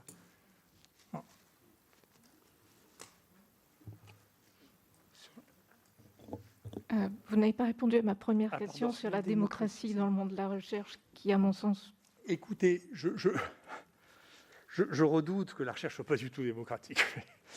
Je pense que la recherche, c'est comme le sport de haut niveau. Oui, ce n'est pas démocratique. Voilà. L'idée que c'est démocratique, si vous voulez... Alors, dans les phases stationnaires, vous savez, un des grands épistémologiques, historiens des sciences, dit, vous savez, il y a 3 phases dans le domaine de la recherche, dans un domaine particulier. Il y a une première phase qui est une phase pionnière. Et dans la phase pionnière, ce sont des gens qui sont audacieux, qui brisent les lignes, qui sont empoisonnés toute leur vie. D'accord ? C'est les pionniers. Et puis ensuite, il y a une phase de plateau, si vous voulez, qui est dite normale, dans laquelle les choses avancent petit à petit, on rajoute un petit peu. C'est une phase dans laquelle qui devient collective, c'est ce qu'on appellerait la recherche démocratique, dans laquelle vous savez, les études multicentriques avec 7 pays européens, chacun rajoute un petit bout. Ça, c'est la phase du plateau. Et puis, malheureusement, après, il y a la phase du déclin, c'est-à-dire que le champ s'épuise et puis il y a un autre champ qui naît. C'est comme ça. Et tous les épistémologistes ont observé ça. Il y a des phases. Et quand vous êtes à une nouvelle phase, en particulier dans les phases de découverte, les conflits sont terrifiants. Parce que, et c'est toute l'histoire comme ça, si vous lisez, enfin moi je vous recommande de lire, changer d'avis, un livre merveilleux de Latour qui s'appelle « Guerre, épée des microbes, la vie de Pasteur », c'est génial. Voilà. Et c'est une vraie œuvre scientifique, c'est pas un roman. Il lit tous les journaux de l'époque, tous, qui rapportent ça pour voir comment Pasteur a réussi en ayant des forces qui étaient à la fois des forces politiques, des alliés qui étaient les hygiénistes, comment s'est passée l'idée du germe. Ça a été un combat terrible. Vous savez que Lamarck, qui était vraiment notre inventeur à nous de l'évolution, a été condamné à ne plus parler par un type qui était un immense scientifique, qui était Cuvier, qui était à l'époque tout puissant en sciences, et qui l'a réellement rendu muet, alors que c'était le plus grand scientifique de l'évolution du monde. C'est la vie, c'est un sport de combat. Je m'excuse, mon prochain livre s'appelle « La science est un sport de combat », vous verrez. Merci. Vous avez parlé, professeur, avant de donner la parole, s'il le veut bien, à Bernard Jomier, de vitesse de mutation. Ce matin, on nous a dit qu'il semblait que le virus ne mutait pas. Je ne sais pas qui a quoi. Moi, je sais ce que j'ai moi. Donc, je pense qu'on fait plus de séquences que n'importe qui. Donc, on fait énormément de séquences. Et dans des conditions, d'ailleurs, je suis obligé de faire venir les gens le week-end pour pouvoir continuer à faire les séquences. Donc, on a fait à peu près 500 séquences de virus depuis juillet parce qu'on était étonné de voir la forme que prenaient les cas cliniques et l'épidémie depuis juillet. Elle paraissait différente. Donc, on avait... Et dès le départ, on a trouvé un mutant qu'on a appelé Marseille, qui est assez... C'est online, hein, vous pouvez les regarder, qui est assez... qui présentait plus de mutations que ce qu'on avait l'habitude de voir. Il y avait 23 mutations par rapport à la souche de Wuhan. Donc, on pensait que réellement, celui-là, on a tracé sa source. C'est-à-dire, il est venu du Maghreb, sur les bateaux. Et tous les premiers cas ont été vraiment liés à ça. Et ensuite, il y a une diffusion qui s'est passée dans l'environnement. On a eu 100 cas de ce virus-là. Actuellement, ce virus-là a à peu près disparu depuis août. Et on pensait que c'était lui qui avait pris le truc. Et on a maintenant 7 mutants. Et celui qui est le plus actif actuellement, c'est celui qu'on a appelé 4, où on a 60 cas du 4. Et globalement, si vous voulez, si vous regardez le nombre, mais vous voyez bien qu'on ne peut pas parler de la même chose. Moi, je vous assure, c'est des données, je viens de les écrire, ces données. Vous n'avez qu'à les regarder, elles sont online, parce qu'on met, effectivement, c'est une autres sections, on met tout online maintenant, en particulier dans des situations épidémiques, pour que tout le monde puisse en profiter. Si on regarde, nous, tous les virus que nous avons eus jusqu'en mai, et qu'on regarde si vous regardez sur notre site, vous le verrez, on a beaucoup réfléchi pour le représenter de manière qui est visible, c'est-à-dire sur un cercle, le degré de variation par rapport à la souche initiale. Si vous regardez la différence entre les différentes souches que nous avions par rapport à la souche initiale, elle donnait un cercle d'un diamètre X. Si vous regardez maintenant ce que nous avons depuis juillet, ce diamètre a été multiplié par 10, c'est-à-dire la variabilité des virus que nous avons maintenant. Les virus que nous avons maintenant sont présentent entre eux 10 fois plus de variations que les virus que nous avions jusqu'en mai. D'accord ? Et c'est des variations qui sont très intéressantes parce que ce sont des variations qu'on voit dans la dégradation des génomes en général, c'est-à-dire c'est des variations, vous savez qu'il y a 4 bases dans les génétiques qui sont ATGC pour l'ADN et pour les virus ARN. À la place d'un T, vous avez un U. Et donc la dégradation de C vers U normalement est réparée parce que la plupart du temps, elle est délétère. Et donc là, ce qu'on voit majoritairement, c'est des mutations de T vers U qui traduisent soit l'effet d'une enzyme qui est bien connue chez les humains qui s'appelle ApoB, qui a l'habitude de couper les virus. Donc peut-être qu'au fur et à mesure que ce virus s'est répandu, il est arrivé des formes qui permettent la transformation de C vers U, soit il se passe quelque chose dans ce virus qui permet ça. Mais ce que je peux vous dire, alors ça on l'a aussi étudié, peut-être que Delfrécy ne l'a pas vu encore, mais moi je l'ai vu parce qu'on a envoyé le papier. On a comparé 100 cas à partir de juillet et 100 cas avant pour regarder quel était le degré de leurs troubles de coagulation. Et donc ils ont beaucoup moins de troubles de coagulation, ils sont moins sévères et la mortalité est plus faible. Donc il se passe quelque chose avec ce virus qui en fait quelque chose de différent. Voilà. Et donc, moi je regrette, vous voyez, qu'on vous dit ça, parce que moi j'ai téléphoné au conseiller du ministre pour lui dire et pour lui donner les données. Hein. Donc la question que vous me posiez, moi toutes les semaines, je téléphone à Antoine Tesnière, qui est le conseiller du ministre, pour lui dire, écoute, je vais parler de ça, voilà ce que nous avons, si vous voulez les données, vous les avez. Donc je reste à l'intérieur d'une démocratie où je partage mes résultats, mais je les partage ensuite avec la planète entière. Et 100 cas, permettez-moi d'insister parce que l'affaire me semble d'importance. 100 cas comparés, Oui. entre avant et après le mois de mai, c'est suffisant pour... Ah ben, je ne sais pas ce que vous appelez suffisant, globalement. Moi non plus. Moi non plus. Non, mais globalement... Est-ce suffisant pour affirmer oui, il y a mutation? Ah non, mais la Ou mutation, c'est constaté? non, la mutation, ça n'a rien à voir avec ça. La mutation, c'est un truc qu'on constate dans le virus. Donc nous, on a fait 500 séquences de génomes viraux. D'accord. Donc là, de juillet-août, c'est visible. On voit, à la place d'avoir cette base, vous avez cette base. Quoi, hein. On s'est rendu compte, nous et d'autres, qu'on pouvait séquencer directement les virus avec les nouvelles... Bien devant le micro, s'il vous plaît, on peut séquencer les virus maintenant directement en dehors sans avoir besoin de les cultiver, bien qu'on les cultivait beaucoup. Mais pratiquement, chez tous ceux qui ont moins de 20 CT, on peut avoir le virus entier dans les 8 heures qui suivent, le génome entier dans les 8 heures qui suivent.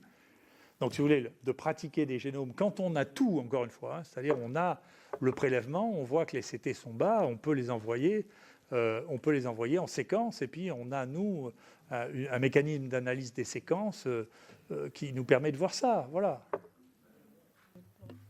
Bernard, le papier est sur notre site, vous pouvez le regarder. Enfin, c'est des données qui sont... Absolument, nous regarderons tout cela, bien sûr, avec beaucoup d'intérêt. Bernard Jomier.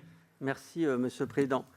Je voudrais, Monsieur le Président, revenir sur votre propos liminaire, et, parce que le professeur Raoult y a répondu, et je voudrais lui expliquer quel était l'intérêt de notre démarche qui était de vouloir vous auditionner en présence et en débat avec d'autres spécialistes, d'autres personnalités ayant une compétence éminente comme la vôtre.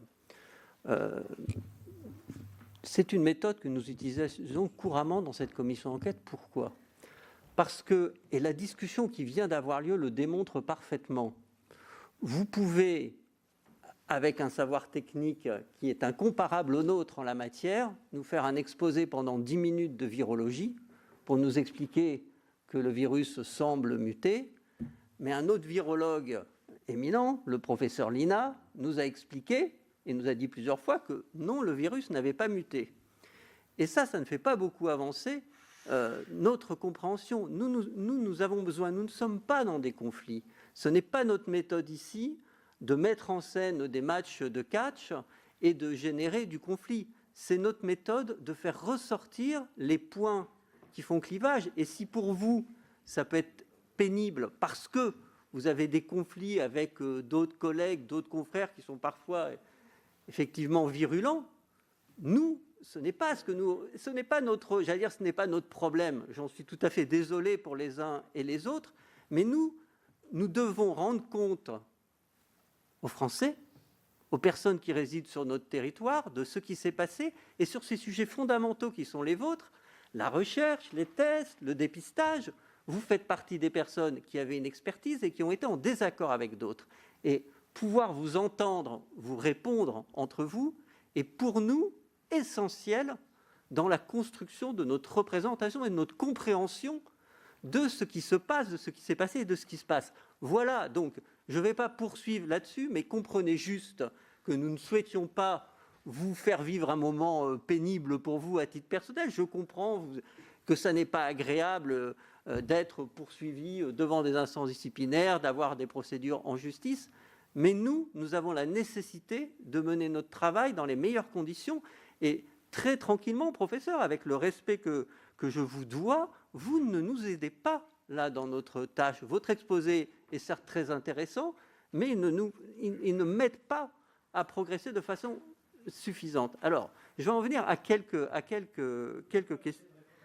Non, vous allez répondre après, vous n'en faites pas. Je vais en venir à quelques questionnements parce que vous avez eu l'attention, je dirais, de nous envoyer en préliminaire à cette audition un document extrêmement complet de réponse à notre question. Ce matin, nous débattions, et nous l'avions fait au rapporteur. Mais ne vous inquiétez pas, chers collègues, vous allez tout comprendre. Ce matin, nous avons eu une discussion, et les jours lors d'auditions précédentes, sur la question des tests et de la lenteur, je ne refais pas l'histoire, du déploiement des tests dans notre pays. Et au printemps, quand nous étions en pleine vague épidémique, nous voyions tous, devant votre institut, des files de personnes qui venaient pour faire des tests, et vous pratiquiez beaucoup de tests. Et dans le document que vous nous avez envoyé, vous dites nous avons fait à l'IHU 200 000 tests sur 100 000 personnes. Alors, est-ce que vous pourriez nous préciser ce calendrier ? Il semble que globalement, les patients qui ont été hospitalisés en maladies infectieuses en Île-de-France n'ont pas eu de perte de chance par rapport à ceux qui ont été hospitalisés en maladies infectieuses dans d'autres régions. Donc, qu'est-ce que cette destruction physique dont vous avez parlé ? J'ai compris que le fait d'avoir scindé géographiquement, mais j'imagine des services et des capacités, mais j'imagine que ça allait au-delà puisque la critique est très dure. Et puis enfin, dernier point que je ne souhaitais pas soulever parce que ce n'est pas l'objet exactement ici, mais vous êtes revenu sur l'hydroxychloroquine et l'azithromycine. Et vous avez, dans votre exposé préliminaire, expliqué un principe qui me paraît très, très sain, celui du benchmark. Vous regardez ce qui fait à l'étranger, vous avez cité la Chine et l'important savoir qu'elle a accumulé. Aujourd'hui, il semblerait que la plupart des pays, des États-Unis au Japon, de la Corée du Sud, à l'Allemagne, en passant par la Chine, ne recommandent pas ce traitement-là. Donc il semblerait que la science a parlé. Et c'est la liste des pays qui ne recommandent pas ou qui même déconseillent l'utilisation de l'hydroxychloroquine. Et peut être distribué à tout le monde. La deuxième chose, c'est que le temps, encore une fois, fait le tri. Au début, les gens disaient ça ne sert à rien de faire des tests. Pourquoi ils n'ont pas fait des tests ? Parce que les centres nationaux de référence leur ont dit, écoutez, c'est compliqué et difficile de faire les tests. Et une fois que cet embranchement était parti, il était extrêmement difficile de revenir sur cet embranchement. Extrêmement difficile. Et donc, c'est pas vrai qu'il n'y avait pas les réactifs, je l'ai dit, je l'ai redit, puis je vous le redis encore une fois si vous voulez. Les laboratoires vétérinaires ont écrit à peu près à tout le monde, y compris au Conseil scientifique, pour leur dire qu'ils avaient de faire quoi ? 300 000 tests. Et les autres ne leur ont pas répondu, et nous, on a répondu, et on s'en est servi. D'accord ? Donc, vous ne pouvez pas penser que dans une crise comme ça, où il y a des opinions différentes, vous allez, par la magie du Sénat, faire que les gens vont être d'accord à la fin. C'est le temps qui trie. Le temps trie, et à la fin, on voit ce qui s'est passé. D'accord ? C'est à la fin qu'on voit ce qui s'est passé. Quant, encore une fois, à l'hydroxychloroquine, et donc pour les tests, on a fait ce qu'on fait quand on est en situation de crise, c'est-à-dire tous les jours, on s'est débrouillé. Nous-mêmes, on a fabriqué de quoi faire 430 000 tests. Nous-mêmes, chez nous, lyophilisés. D'accord ? On s'est organisé pour faire face. C'est l'intendance qui a suivi la décision, ce n'est pas l'intendance qui a commandé la décision. C'est comme ça qu'on a vu les choses, et c'est comme ça que je continuerai à les voir. Quant à votre opinion sur qui et qui ne donne pas l'hydroxychloroquine, je vous assure, je viens d'avoir un papier accepté sur lequel on a mis l'ensemble des pays qui recommandaient l'hydroxychloroquine, la mortalité dans l'ensemble des pays qui regardaient la chloroquine, et ça n'est pas ce que vous dites, donc je ne suis pas d'accord. Donc vous émettez une opinion scientifique, et donc vous voyez, je ne suis pas d'accord, et donc que chacun fasse son métier, les vaches seront bien gardées. Vous entendrez 2 échos, et le temps triera à la fin. On verra bien. Merci. Bien sûr, tu as répondu. C'est pas encore dans le document, je crois. C'est dans le document. C'est dans le document. Bon, c'est dans le document que nous communiquerons bien sûr à l'ensemble de nos conseillers parce que la lecture est intéressante. De nos commissaires, pardon. Monsieur le Président, je ne suis pas dans un débat d'opinion. Je suis rapporteur d'une commission d'enquête et professeur.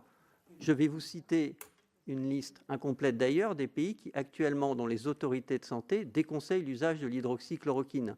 Si ce que disent ces autorités est inexact, je veux bien l'entendre. Je veux bien entendre votre opinion qui ne la partage pas, mais vous ne pouvez pas dire que c'est une opinion de ma part. Aux USA, la NIH et l'Infectious Disease Society of America déconseillent l'utilisation de l'hydroxychloroquine. En Grande-Bretagne, c'est déconseillé. Dans le monde, l'Organisation mondiale de la santé demande de ne pas l'utiliser, quelle que soit la gravité. L'Italie déconseille, la Belgique déconseille, l'Allemagne déconseille, le Brésil, le Portugal, la Chine, le Chinese Center for Disease Control and Prevention, estime que l'utilisation doit être déconseillée, quelle que soit la gravité. Le Japon, l'Australie, l'Espagne, le Canada, l'European Medicines Agency pour l'Europe, la Suisse et la Corée du Sud. Je n'émets pas une opinion. Si ces recommandations sont erronées, je peux l'entendre et j'attends qu'on nous l'explique. Mais je ne vais pas mener de débat scientifique avec vous, ce n'est pas le sujet. Je réfute simplement, professeur, le fait que vous transformiez ma question en un débat d'opinion entre vous et moi. Je respecte votre opinion. Écoutez, vous émets les recommandations des pays concernés. Encore une fois, je vous recommande, vous le verrez, encore une fois, on a un papier dans lequel on explique ça extrêmement précisément. Sont des généralités. Vous savez, pour faire des généralités et trouver qu'on est d'accord, c'est extrêmement simple. Moi, je peux vous dire, aux États-Unis, les États-Unis, c'est un pays fédéral. Il y a un tiers des États dans lesquels l'hydroxychloroquine est recommandée.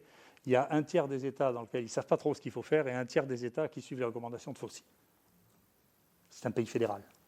Donc, il n'y a pas d'homogénéité aux États-Unis et compare même aux États-Unis. Il y a des conflits. Les conflits autour de l'hydroxychloroquine sont mondiaux. Il compare même aux États-Unis, État par État, quelle est la mortalité liée au Covid par rapport à la prescription ou non d'hydroxychloroquine. Pardon ? La liste ? Oui, vous la regarderez, la liste. Nous, on a fait une liste, on a marqué chaque source, de chaque source, d'où elle vient, comment elle fait, comment on fait de la science. Donc, vous le lirez, vous verrez. Si vous souhaitez que je vous envoie le préprint, je vous l'enverrai. Il n'y a pas de problème. Mais moi, ce que je fais, il se trouve que c'est un sujet sur lequel vous imaginez bien qu'on travaille. Nous, on a estimé qu'il y avait 4,6 milliards de gens qui vivaient dans les pays dans lesquels on recommandait ou on disait vous pouvez utiliser l'hydroxychloroquine si vous voulez. Donc, encore une fois, donc ça veut dire que ces débats qui sont des débats scientifiques, très bien, nous, on l'a écrit, il y a une liste des sources, comme on a l'habitude de faire, et puis voilà, vous les regarderez si vous arrivez à les analyser, ou vous les ferez analyser par quelqu'un qui vous aidera à les analyser, mais on ne peut pas de manière péremptoire dire écoutez, tous ces pays-là ne le font pas et ne l'ont pas fait, parce que c'est pas vrai. Voilà, ça n'est pas les données que j'ai.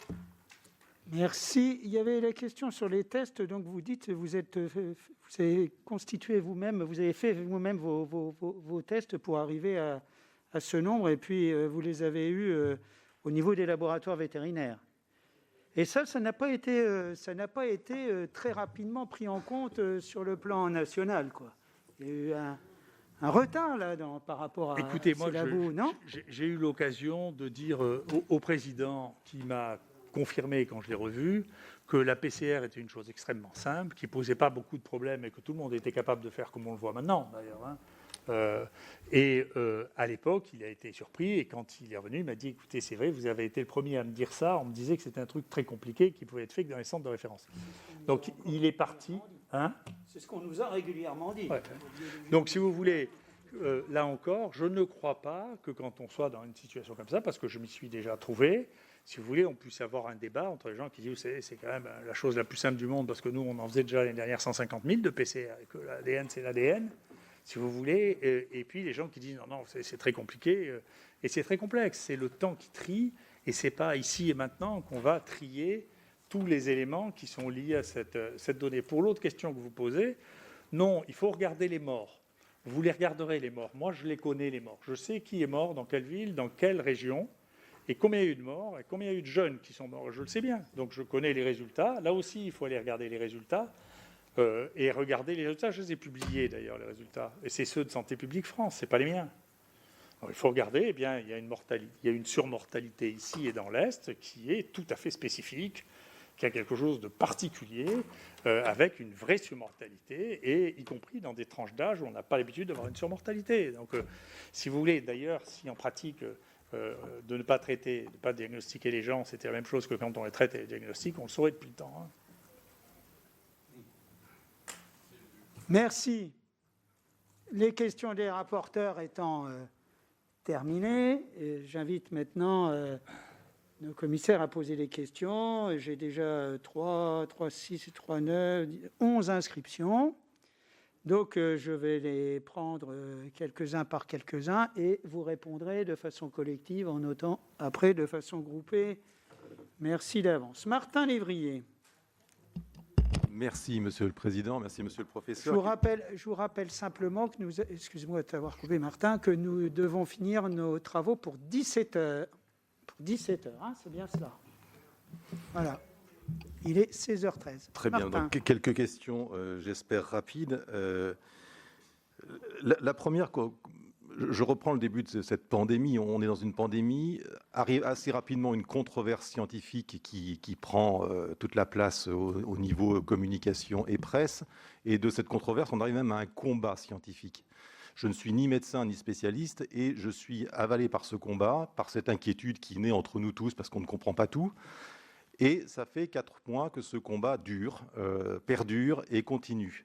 Et je me dis qu'aujourd'hui, il y a peut-être une possibilité de s'en sortir, mais là, c'est vous qui pouvez me répondre, mais vous avez déjà donné un élément de réponse tout à l'heure en disant « idéologiquement, je ne peux pas ». Et pourtant, je me pose la question, ce combat, qui ne mérite pas, je trouve, d'être, pourrait s'arrêter si vous décidiez, vous, parce que vous en avez la capacité, les moyens, et aujourd'hui, malheureusement, visiblement, les patients, puisqu'il y a de plus en plus de patients et de malades dans votre département, de faire justement ces essais en double aveugle.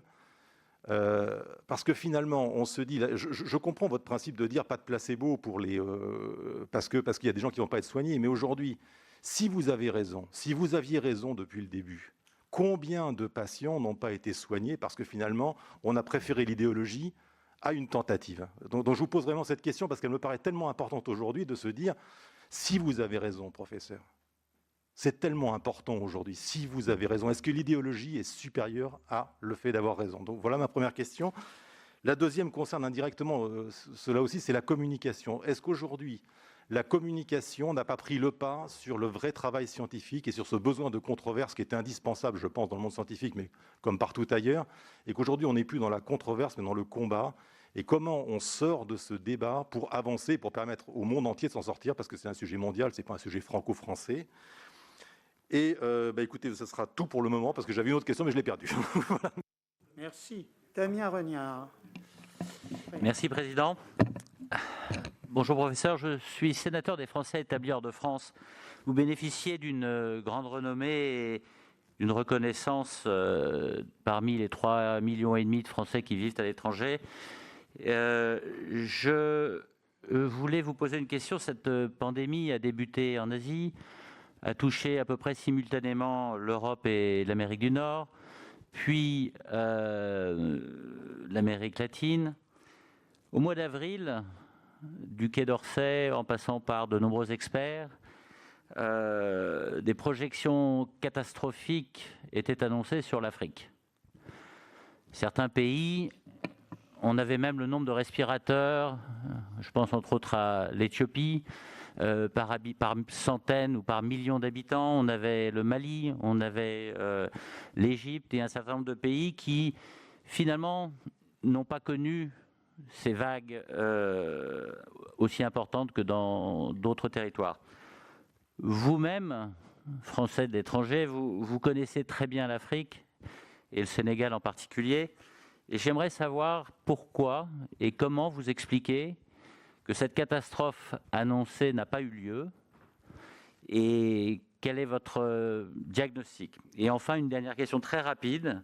Avec plus de 10 000 cas en 24 heures ces derniers temps, on peut comprendre l'anxiété de la société face à cette pandémie.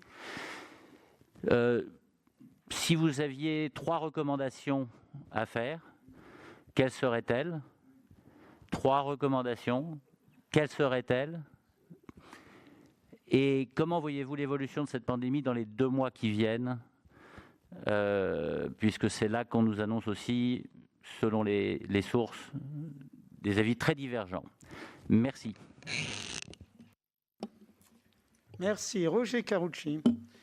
Oui, professeur, moi, je partage la dernière question d'ailleurs de mon ami Regnard. C'est vrai qu'on aimerait tous savoir un peu votre opinion sur ce qui va se passer ou ce qui pourrait se passer dans les semaines qui viennent. Moi, je voudrais poser 2 questions assez claires. 1, qu'est-ce que vous pensez du fait que les médecins libéraux, que les médecins tout court, pour beaucoup, ont été bien souvent contraints de ne pas appliquer votre traitement et de ne pas pouvoir le prescrire, à un moment où, dans le même temps, les mêmes autorités scientifiques affirmaient qu'il n'y avait pas de traitement, qu'il n'y avait pas de médicaments, et que dans ces conditions, les gens, comme disait ma collègue Sylvie Vermeillet, soit on leur disait « vous prendrez du Doliprane », soit ils pouvaient avoir votre traitement, et si ça n'était pas ça, il n'y avait en tout cas au début rien. Est-ce que c'est normal en 2020, dans un pays comme le nôtre, de dire à des gens à qui on dit vous êtes positif, vous restez chez vous, priez et prenez du Doliprane? Est-ce que c'est normal? Ma deuxième question, chacun dit ce qu'il veut. Bon. Ma deuxième question, elle est simple. Ce matin, je disais au professeur Delfraissy, j'ai beaucoup d'estime pour le conseil scientifique, pour chacun de ses membres, ce n'est pas le sujet.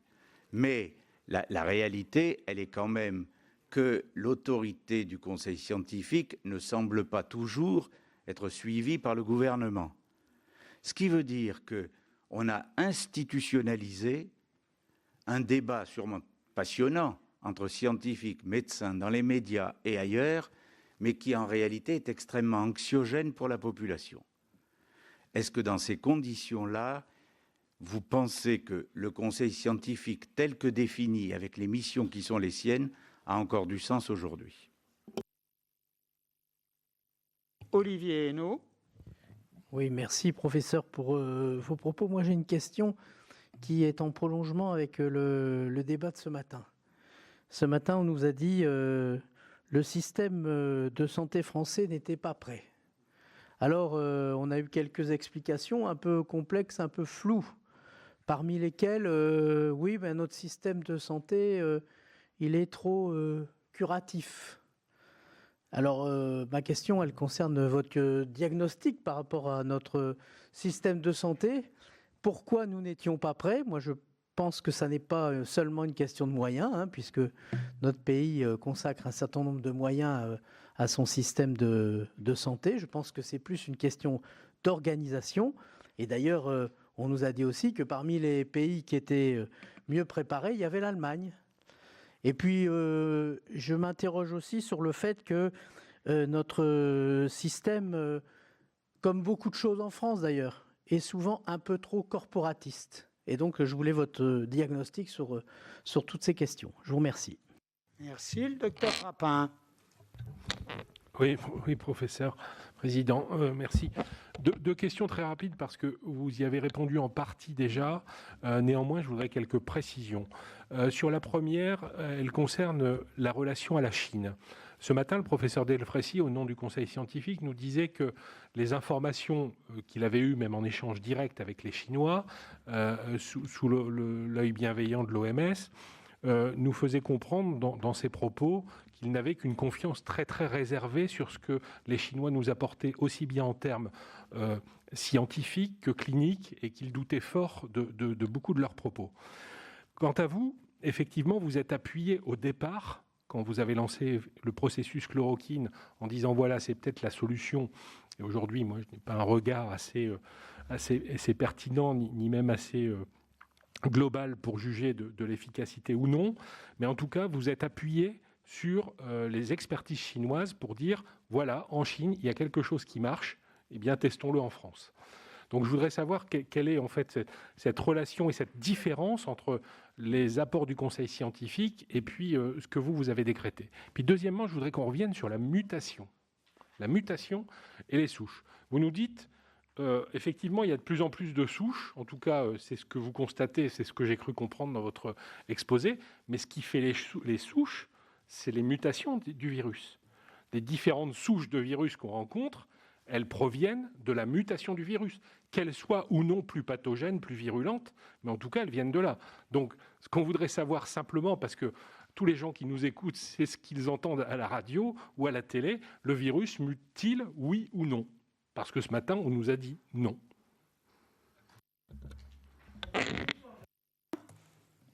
Oui, merci beaucoup, Monsieur le Président. Monsieur le professeur, j'ai une première question concernant les essais thérapeutiques. Alors, vous avez fait des protocoles. Alors, est-ce que, à votre connaissance, vous avez évoqué la bibliographie que vous avez faite concernant les Chinois, mais est-ce que, dans ce que vous préconisiez, il y a eu des études comparatives qui soient faites en fonction de vos préconisations? Parce que, bon, il y a des personnes qui ont dit que ce n'était pas forcément pertinent. Donc, est-ce que vous avez connaissance d'équipes qui auraient utilisé, conformément à vos recommandations, vos protocoles?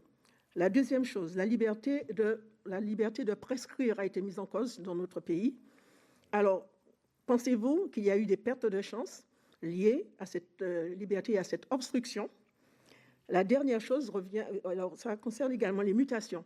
Alors, je voudrais savoir, vous avez dit que vous avez commandé des génomes, que vous avez fait des séquençages, vous avez eu cette mutation. Alors, sur quoi portaient ces mutations? Est-ce des mutations ou des permutations d'acides aminés? À quel niveau il y avait ces mutations pour que ce soit un peu plus clair pour tout le monde? Je vous remercie. Merci. Vous allez répondre à cette première salve. La deuxième suivra. Pour les premières questions,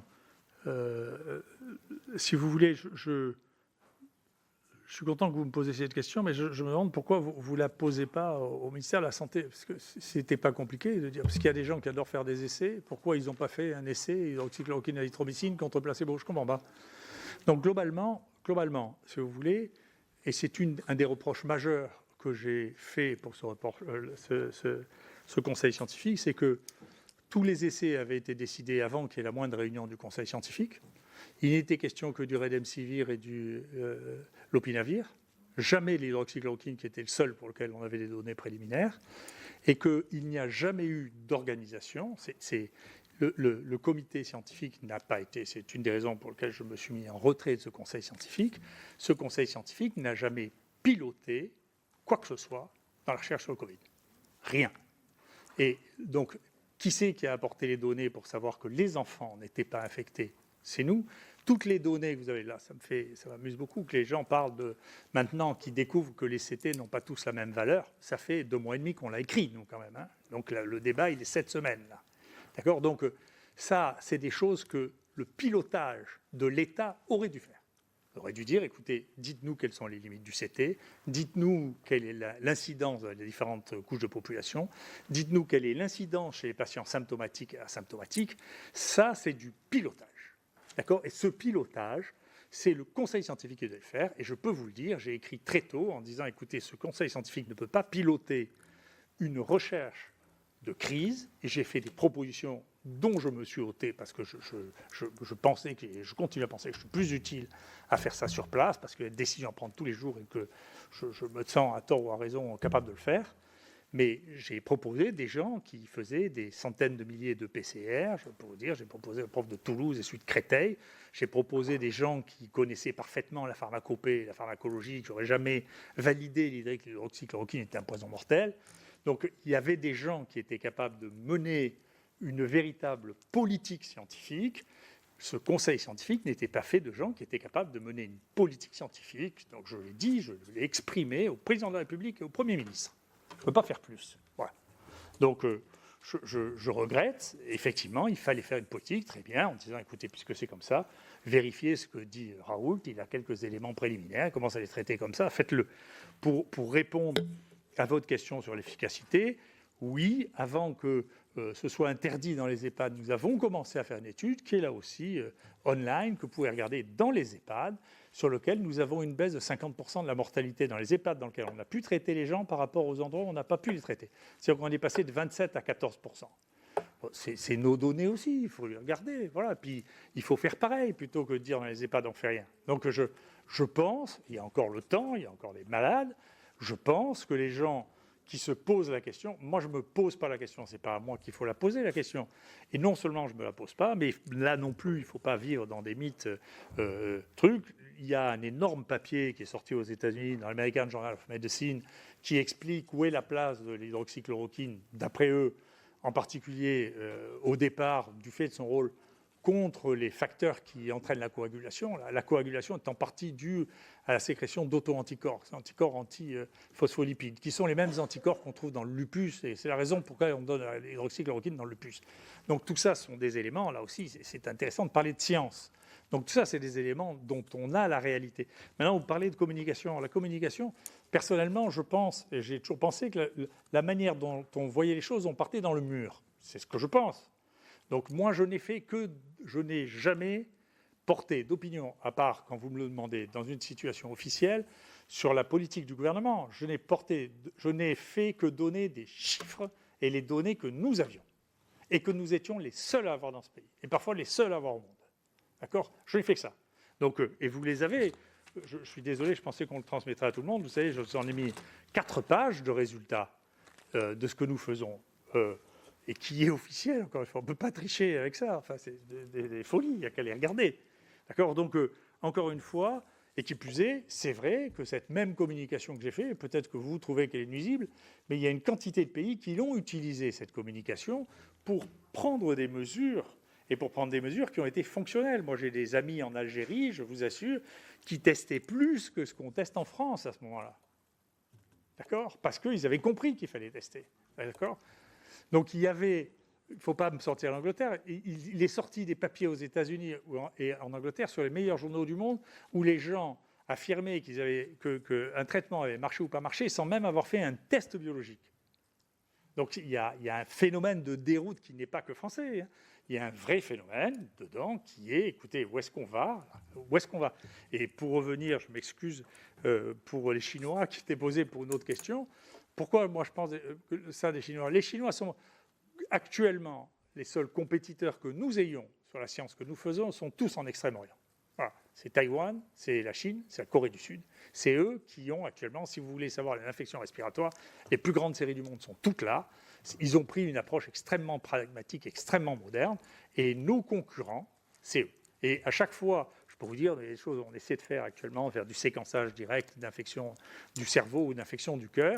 On est tout content parce qu'on a le truc, on commence à écrire le papier. Il y a un papier qui a été publié avant nous par des Chinois dans un journal dont vous n'avez jamais entendu parler, mais du coup, on n'est pas les premiers. Ça nous irrite beaucoup. Donc, si vous voulez, les Chinois actuellement ont une stratégie et que moi j'ai vu et qui m'a relancé à un moment où j'étais un peu découragé pour l'IHU quand j'ai vu ce qu'ils ont fait à Shanghai. Et je vous assure, faites une délégation pour voir l'hôpital qui est à côté de Shanghai pour faire les maladies infectieuses, vous comprenez comment ils soignent. Hein. Je peux vous dire, il n'y a pas de truc. Vous regardez, si vous voulez, vous n'avez même pas, je m'excuse de dire ça, mais vous n'avez même pas l'équivalent en maladies infectieuses de ce qu'il y a actuellement au Sénégal, au Mali ou au Congo, ici. D'accord ? Au Sénégal, si vous allez à côté de l'aéroport du Sénégal, chez Mboup, là, je peux vous dire, payé par Gilead d'ailleurs, hein, il y a un bâtiment technologique dans lequel il y a un niveau d'équipement, de diagnostic et de séquence qui est absolument inouï. Donc il y a une course technologique qui s'est mise en avant, dans laquelle il y a une partie ici du pays qui n'a pas suivi. Et cette course technologique, elle se passe en Extrême-Orient. Voilà. Pour ce qui se passe en Afrique, je vais essayer de vous dire pourquoi, je ne sais jamais. Voilà. Un, je ne sais pas prédire, et deuxièmement, je ne sais pas pourquoi. Ce qui se passe en Afrique. Il se passe en Afrique, alors il est possible que, en tout cas c'est ce que disent beaucoup d'Africains qui ont travaillé, il est possible que le fait qu'ils prennent de la chloroquine systématiquement et jouent un rôle dans la diffusion de la maladie, c'est possible. Honnêtement, j'en sais rien, je ne miserai pas là-dessus. C'est une constatation qu'on peut faire si on généralise ça à l'usage ou pas. C'est comme ça. Concernant l'anxiété, alors ça, moi, je veux bien répondre à ça. Ça m'intéresse beaucoup. Vous admettrez que l'anxiété n'est pas de mon côté, quand même. Hein. Ce n'est pas moi qui affole les populations. Non seulement je n'affole pas les populations, mais qui plus est, il n'y a pas vraiment de raison d'être affolé. Et depuis le début, parce que je vous conseille de regarder les données de l'INED. D'accord ? L'INED, c'est l'Institut national de la démographie. Faites donc venir quelqu'un de l'INED, si vous voulez, et il vous dira quelle est actuellement la perte d'espérance de vie. Pas la mortalité, parce que la mortalité à 85 ans, ce n'est pas la mortalité des accidents de la route. Hein. Donc la perte d'espérance de vie n'est pas la même quand vous avez une polypathologie, que vous avez un cancer métastasé, ou quand vous avez 92 ans, n'est pas la même que quand vous avez 18 ans et que vous avez un accident de moto. Ce n'est pas la même. D'accord ? Donc ça se calcule, l'espérance de vie. Et la perte d'espérance de vie actuellement, calculée pour 2020, comparée à 2019, elle est de 0,2 ans. Elle est inférieure à celle de la perte d'espérance de vie de 2015. D'accord ? C'est ça la situation. Donc c'est ça, cette énorme anxiété monstrueuse, c'est pas moi qui la développe. Hein. Moi, au contraire, j'ai toujours essayé d'être optimiste et au contraire d'être du côté de dire, écoutez, on n'est pas face à un drame absolument insupportable. Donc à la fin, là aussi, c'est pour ça que ce n'est pas maintenant que ça va se régler, ça part dans un débat que ça va se régler. Ça va se régler avec les chiffres à la fin. Et on verra bien les chiffres.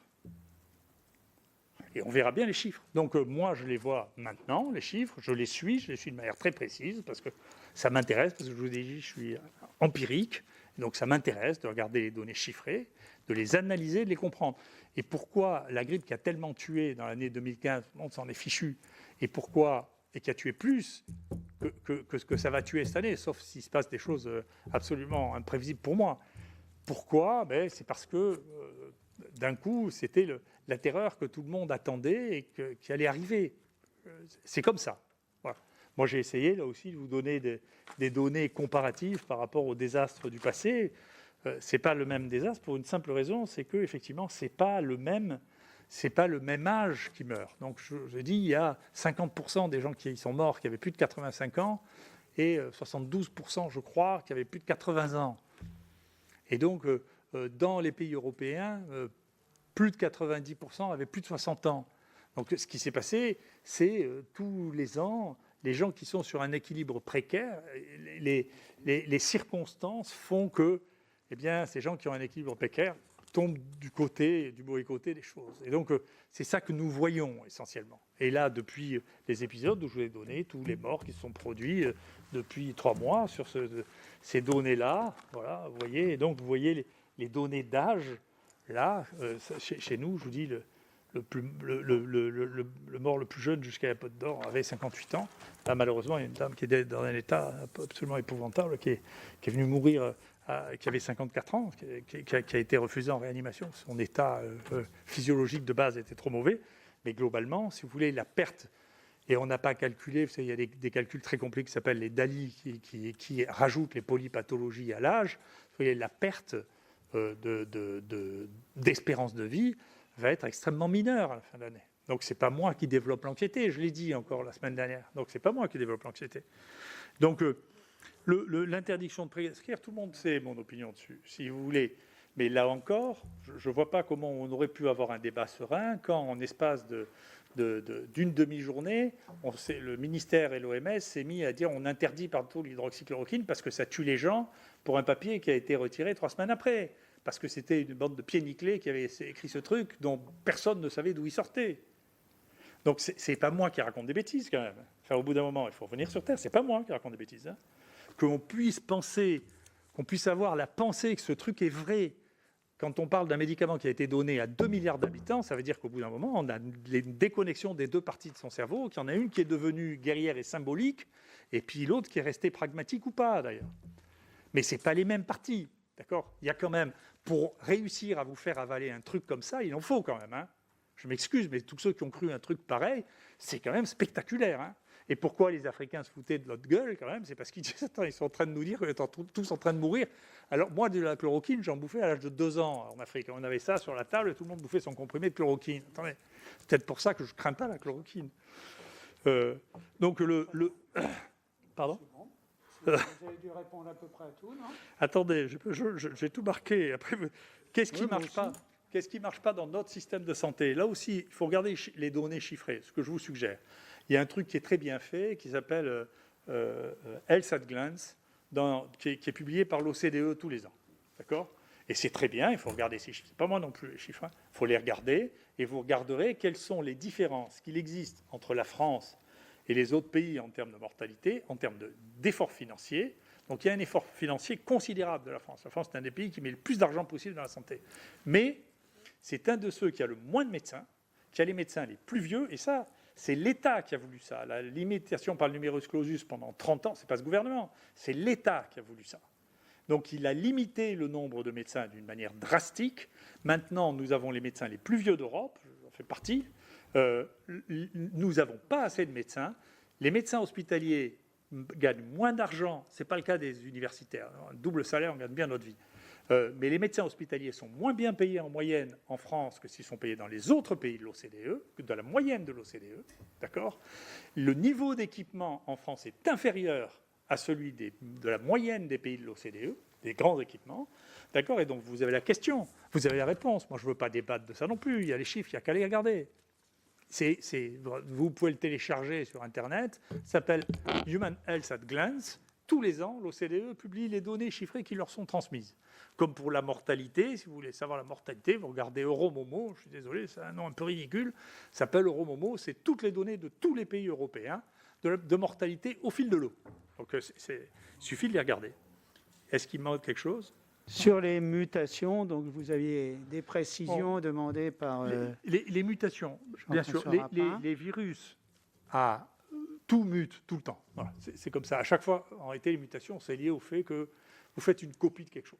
Et quand vous faites une copie, il y a des erreurs. D'accord ? Mais les copies d'ADN, il y a assez peu d'erreurs. En moyenne, il y a une erreur par million de copies. Donc sur 1 million de bases, la TGC, il y en a 1 million qui présentent une mutation. Dans nos génomes, dans ceux des bactéries, l'ARN, là c'est un virus ARN, il y a 100 fois plus de mutations. 1 pour 10 000 à peu près. Ou 1 pour 20 000 ou 30 000, ça a été estimé. C'est estimé en général, et pour ce virus-là, c'est estimé à être 1 pour, 30 000 ou 40 000.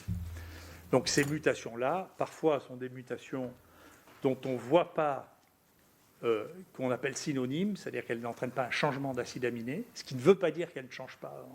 Un des domaines de la science actuelle, c'est que parfois, ça ne change pas d'acide aminé, mais ça change ce qu'on appelle la fitness, la capacité de se multiplier du virus. Parfois, ça change un acide aminé. Les mutations qu'on a observées, il y en a quelques-unes qui se trouvent dans la protéine spike, dont vous avez beaucoup entendu parler, qui est une des molécules qui fait vraiment la spécificité de ces coronavirus. Il y a des mutations qui se trouvent dans la nucléocapside, c'est-à-dire dans le premier antigène. Et c'est les deux grands antigènes, si vous voulez, que nous reconnaissons quand on a une réponse immunitaire. C'est la nucléocapside, mais qui a beaucoup de points communs avec tous les autres coronavirus. C'est pour ça qu'il y a des réactions croisées, peut-être des protections croisées. Et puis la protéine spike, qui est relativement spécifique, là aussi, de temps en temps, dans lequel on a une mutation. Donc ce que nous, on compte et ce qu'on regarde, c'est le nombre de mutations qui sont survenues par rapport au virus souche. D'accord ? Donc, bien sûr, il y a des mutations, mais globalement, on avait l'habitude qu'il y ait en moyenne 9 à 10 mutations par rapport au virus souche. Pendant la première partie, c'est-à-dire qui allait dans les souches que nous avons eues entre mars et mai. D'accord ? Dans cette deuxième partie, le nombre de mutations par souche par rapport à la mutation mère, par rapport à la souche mère, est 10 fois plus étendue. Il y a beaucoup plus de mutations que ce que nous en voyions avant. Et ça, il y a plusieurs clones qui sont comme ça, et qui ont donc une distance. On mesure la distance en regardant le nombre de mutations par rapport à la souche primaire, si vous voulez, et donc ça veut dire que la distance par rapport à la souche primaire est plus importante maintenant que ce qu'elle était avant. Merci pour ces précisions. Alors, on va continuer. Essayons d'être concis dans les questions et les réponses. Néanmoins, il y a une réponse que vous n'avez pas faite, c'est concernant les préconisations du comité scientifique qui n'étaient pas suivies par le gouvernement. Si vous avez en quelques mots quelque chose à dire pour répondre à Roger Carucci. Je ne me souviens plus quelles étaient les... Il y a eu des oui, il y a eu quelques recommandations qui n'ont pas été suivies. On l'avait vu au moment des écoles, on l'a vu encore dernièrement. Où il y a eu... la question est extrêmement simple. Le conseil scientifique affirme, et normalement l'autorité de référence qui donne des avis. Voilà. Parfois le gouvernement suit, parfois le gouvernement ne suit pas. Est-ce qu'aujourd'hui, l'existence du conseil scientifique a encore une vraie valeur dans le débat? Rapidement. Moi, encore une fois, je suis d'accord pour le fait que le gouvernement décide de suivre ou de ne pas suivre. Parce que la responsabilité politique, on le voit bien, la responsabilité politique, après il va falloir l'assumer. Hein. Donc la responsabilité politique, c'est la responsabilité politique. C'est la responsabilité politique. Donc c'est celui qui a la responsabilité qui décide. C'est comme ça que je vois les choses. Après, il a des conseils. Que ces conseils soient... Personnellement, je n'étais pas d'avis que les conseils du conseil scientifique soient publics. Je pense qu'il aurait dû avoir un conseil du président ou un conseil du ministre, que ça se décide autour du ministre et que le ministre dise « écoutez, voilà, j'ai écouté mon opinion » et que les choses sortent comme ça. C'était mon avis, jusqu'à présent, c'est toujours comme ça que ça s'est passé. Mais la composition du conseil dans une partie qui était stratégique, à mon sens, n'était pas bonne parce que c'était le dérivé de Reacting qui était le groupe qui avait été mis en place par l'INSERM. Ça, c'est mon opinion. Merci. Alors, on y va, toujours le plus court possible. Il nous reste un bon quart d'heure, un petit quart d'heure. Angèle Préville. Merci, Monsieur le Président.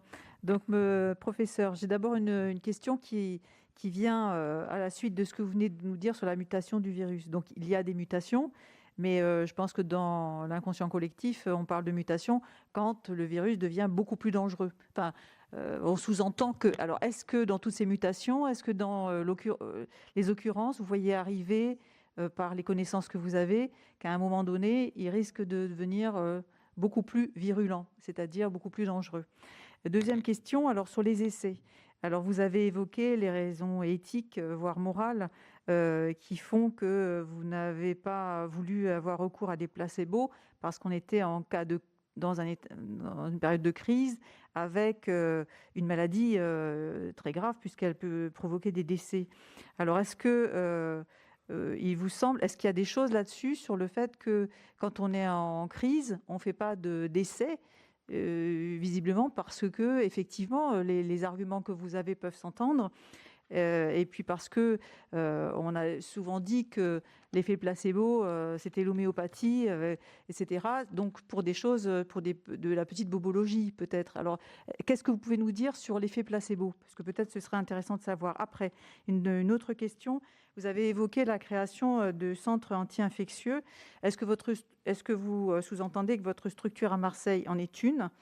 Est-ce qu'il y en a d'autres? Professeur, avant toute chose, je voudrais quand même exprimer un regret, effectivement, de ne pas pouvoir avoir été auditionné. De vos propos, vous avez exprimé le fait de dire « je ne comprends pas ce qui s'est passé, pourquoi ça s'est emballé médiatiquement quand j'ai parlé, etc. » C'est ce que vous avez dit en début de vos propos liminaires, c'est ça? Que je ne parte pas? Voilà. Moi, je voudrais vous dire, je vais vous donner mon expérience personnelle. Je veux dire que je pense comprendre. Moi, je n'ai pas compris, par contre, le premier matin où en fait vous êtes intervenu sur les ondes radio, où vous avez affirmé à ce moment-là, effectivement, l'effet positif de la chloroquine et avoir suscité un espoir, en fait, important chez des habitants, des Français qui étaient à ce moment-là inquiets, en pleine période d'épidémie et dans une situation quasi catastrophique de notre pays. Donc, votre expression publique de votre statut de chercheur reconnu et de renom a effectivement suscité un grand espoir. Or, ne pensez-vous pas qu'à ce moment-là, alors vous n'êtes ni journaliste ni politique, vous êtes vraiment un scientifique que l'on écoute, reconnu et sur lequel on pose en fait nos oreilles et notre conviction. Ne pensez-vous pas que vos paroles, à ce moment-là, n'auraient pas dû être peut-être différées? Est-ce que vous ne pensez pas que les études auraient dû être un peu plus avancées, des résultats plus concrets avant d'aller confirmer ou infirmer des choses comme ça qui ont été prises chez une partie de nos concitoyens comme un peu d'argent comptant? Et je pense que ça a été le début de la fracture d'opinion dans notre pays et un espèce de clan en fait dans ce pays, les pour et les contre le professeur Raoult, alors que le débat, et je le conçois, n'est absolument pas là. Donc c'est un petit peu, est-ce qu'il n'y a pas une forme d'imprudence ou est-ce qu'aujourd'hui vous pensez que c'était la bonne solution et que vous recommenceriez avec l'expérience cette même expression publique? Et après j'avais 2 autres questions mais ça a été répondu. Pourquoi ne pas avoir fait les études en double aveugle? Mais ça rejoint la première. Et enfin la question de la mutation. Est-ce que la mutation que vous exprimez en laboratoire est une mutation clinique avec plus de gravité ou au contraire une gravité moins importante? Et puis un changement de cible, voilà. Mais la question a été posée, donc je n'irai pas plus loin. Je vous remercie. Merci. Céline Boulay-Espéronnier. Merci, Monsieur le Président. J'étais vraiment venue à cette audition, moi aussi, pour poser la question qui rejoint celle de Sylvie Vermeillet et de ma collègue à l'instant, qui était de dire que dit de vous, finalement, cette surmédiatisation et cet emballement médiatique, et qu'est-ce que ça dit du débat contradictoire en France et de la démocratie sanitaire? Alors, vous avez partiellement répondu, et notamment répondu avec une certaine modestie, je le trouve, en tout cas personnellement, tout au long de cette audition, en faisant l'apologie de l'empirisme, et en disant, on attend un peu, on va comparer les chiffres, et là, on verra qui aura raison, et vous aviez parlé de pionniers en la matière.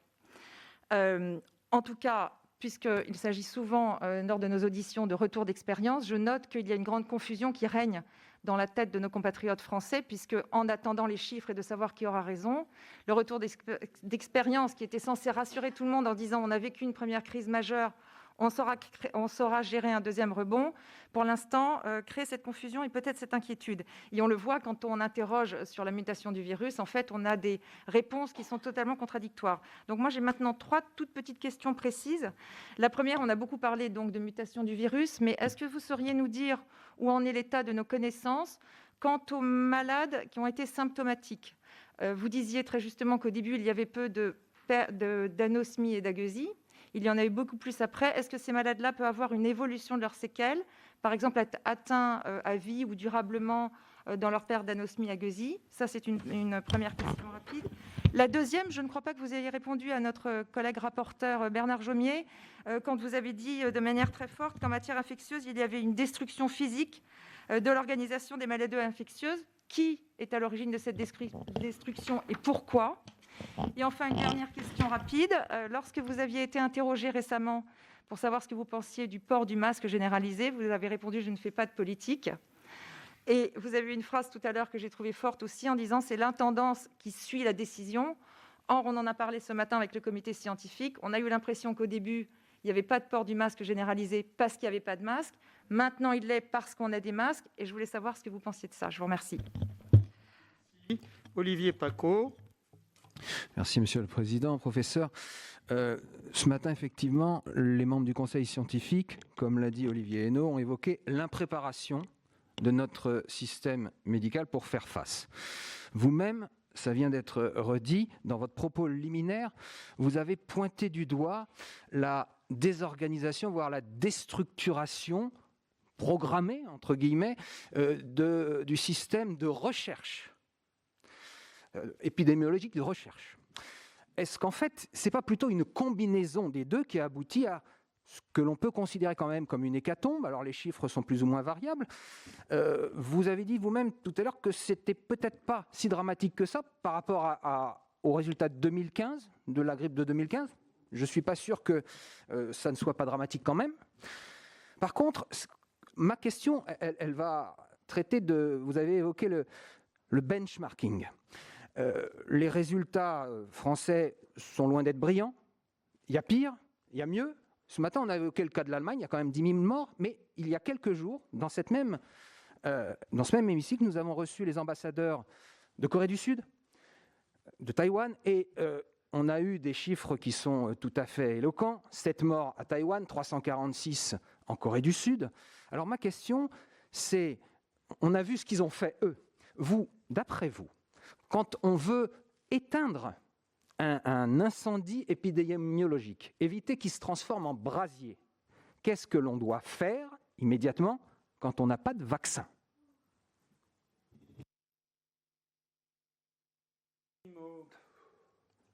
Merci, Monsieur le Président.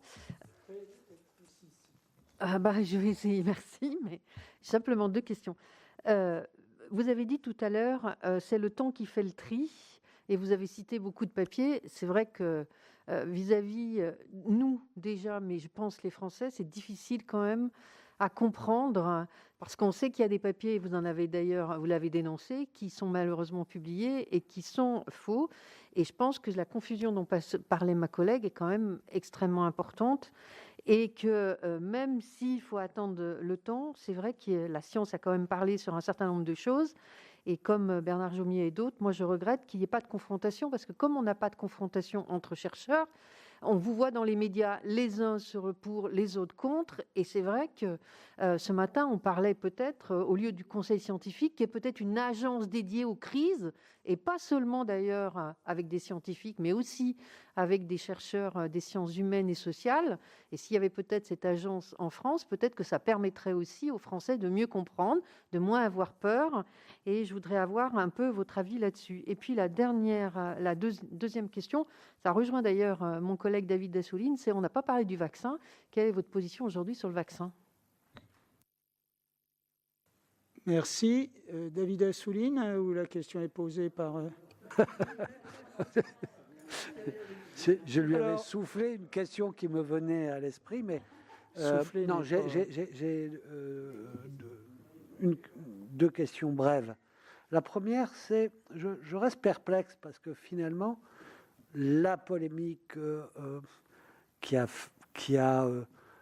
fait connaître au grand public votre nom, monsieur le professeur, vous étiez déjà très connu des milieux qui devaient l'être et qui étaient professionnels, c'est votre traitement.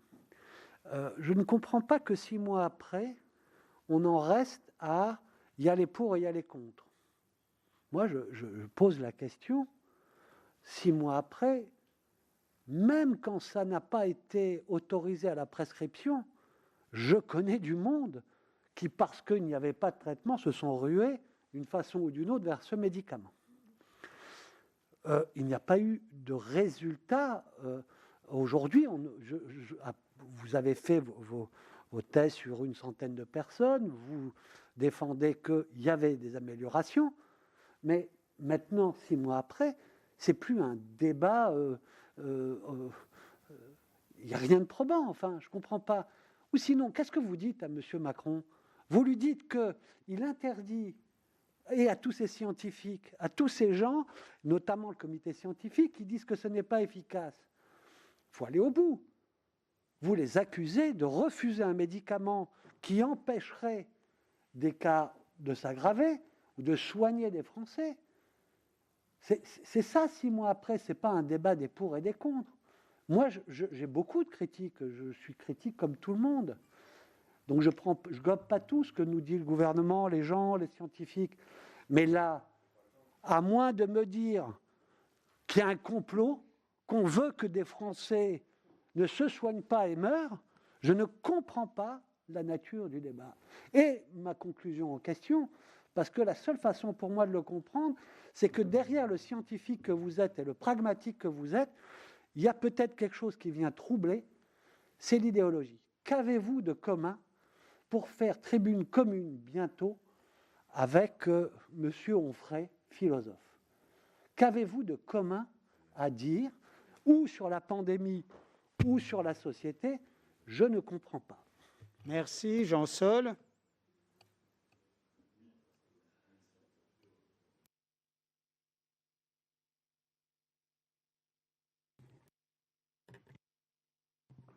Excusez-moi, Monsieur le Président, Monsieur le Professeur, j'ai plusieurs questions. Comme l'ensemble des Français, j'ai été confiné. Que pensez-vous du confinement total mis en place dans notre pays? Aurait-il pu être évité à l'instar d'autres pays qui nous ont présenté récemment leurs résultats? Quel est votre avis sur la doctrine en matière de masques qui s'est faite à géométrie variable, faut-il le reconnaître, qui est encore flou aujourd'hui, et dont certains remettent en cause le degré de filtration dans certains contextes. Pensez-vous que les moyens en matière de recherche sont au rendez-vous en France? Je ne pense pas, vous nous l'aviez déjà exprimé lorsque nous nous avions auditionnés. Vous avez cité l'exemple tout à l'heure du nombre de scanners. Et enfin, est-il possible, selon vous, de raccourcir les délais pour réaliser les tests aujourd'hui et surtout pour en obtenir les résultats dans un délai raisonnable? Merci. Merci. Écoutez, 10 minutes. Très bien. Allez, 10 minutes pour tout cela. Donc, s'il vous plaît. Le premier point qui est sur le placebo, le sport, vous savez, c'est un vrai point, c'est une occasion, je n'ai pas discuté quelquefois, j'ai discuté aussi avec Bernard-Henri Lévy, de dire que c'est dramatique d'apporter de l'espoir, je ne suis pas d'accord avec vous. Je pense que c'est dramatique d'apporter du désespoir. Je le pensais, je continue à le penser, je continuerai à le penser jusqu'à la mort. Et l'effet placebo, c'est effectivement, d'abord, ça commence par apporter l'espoir.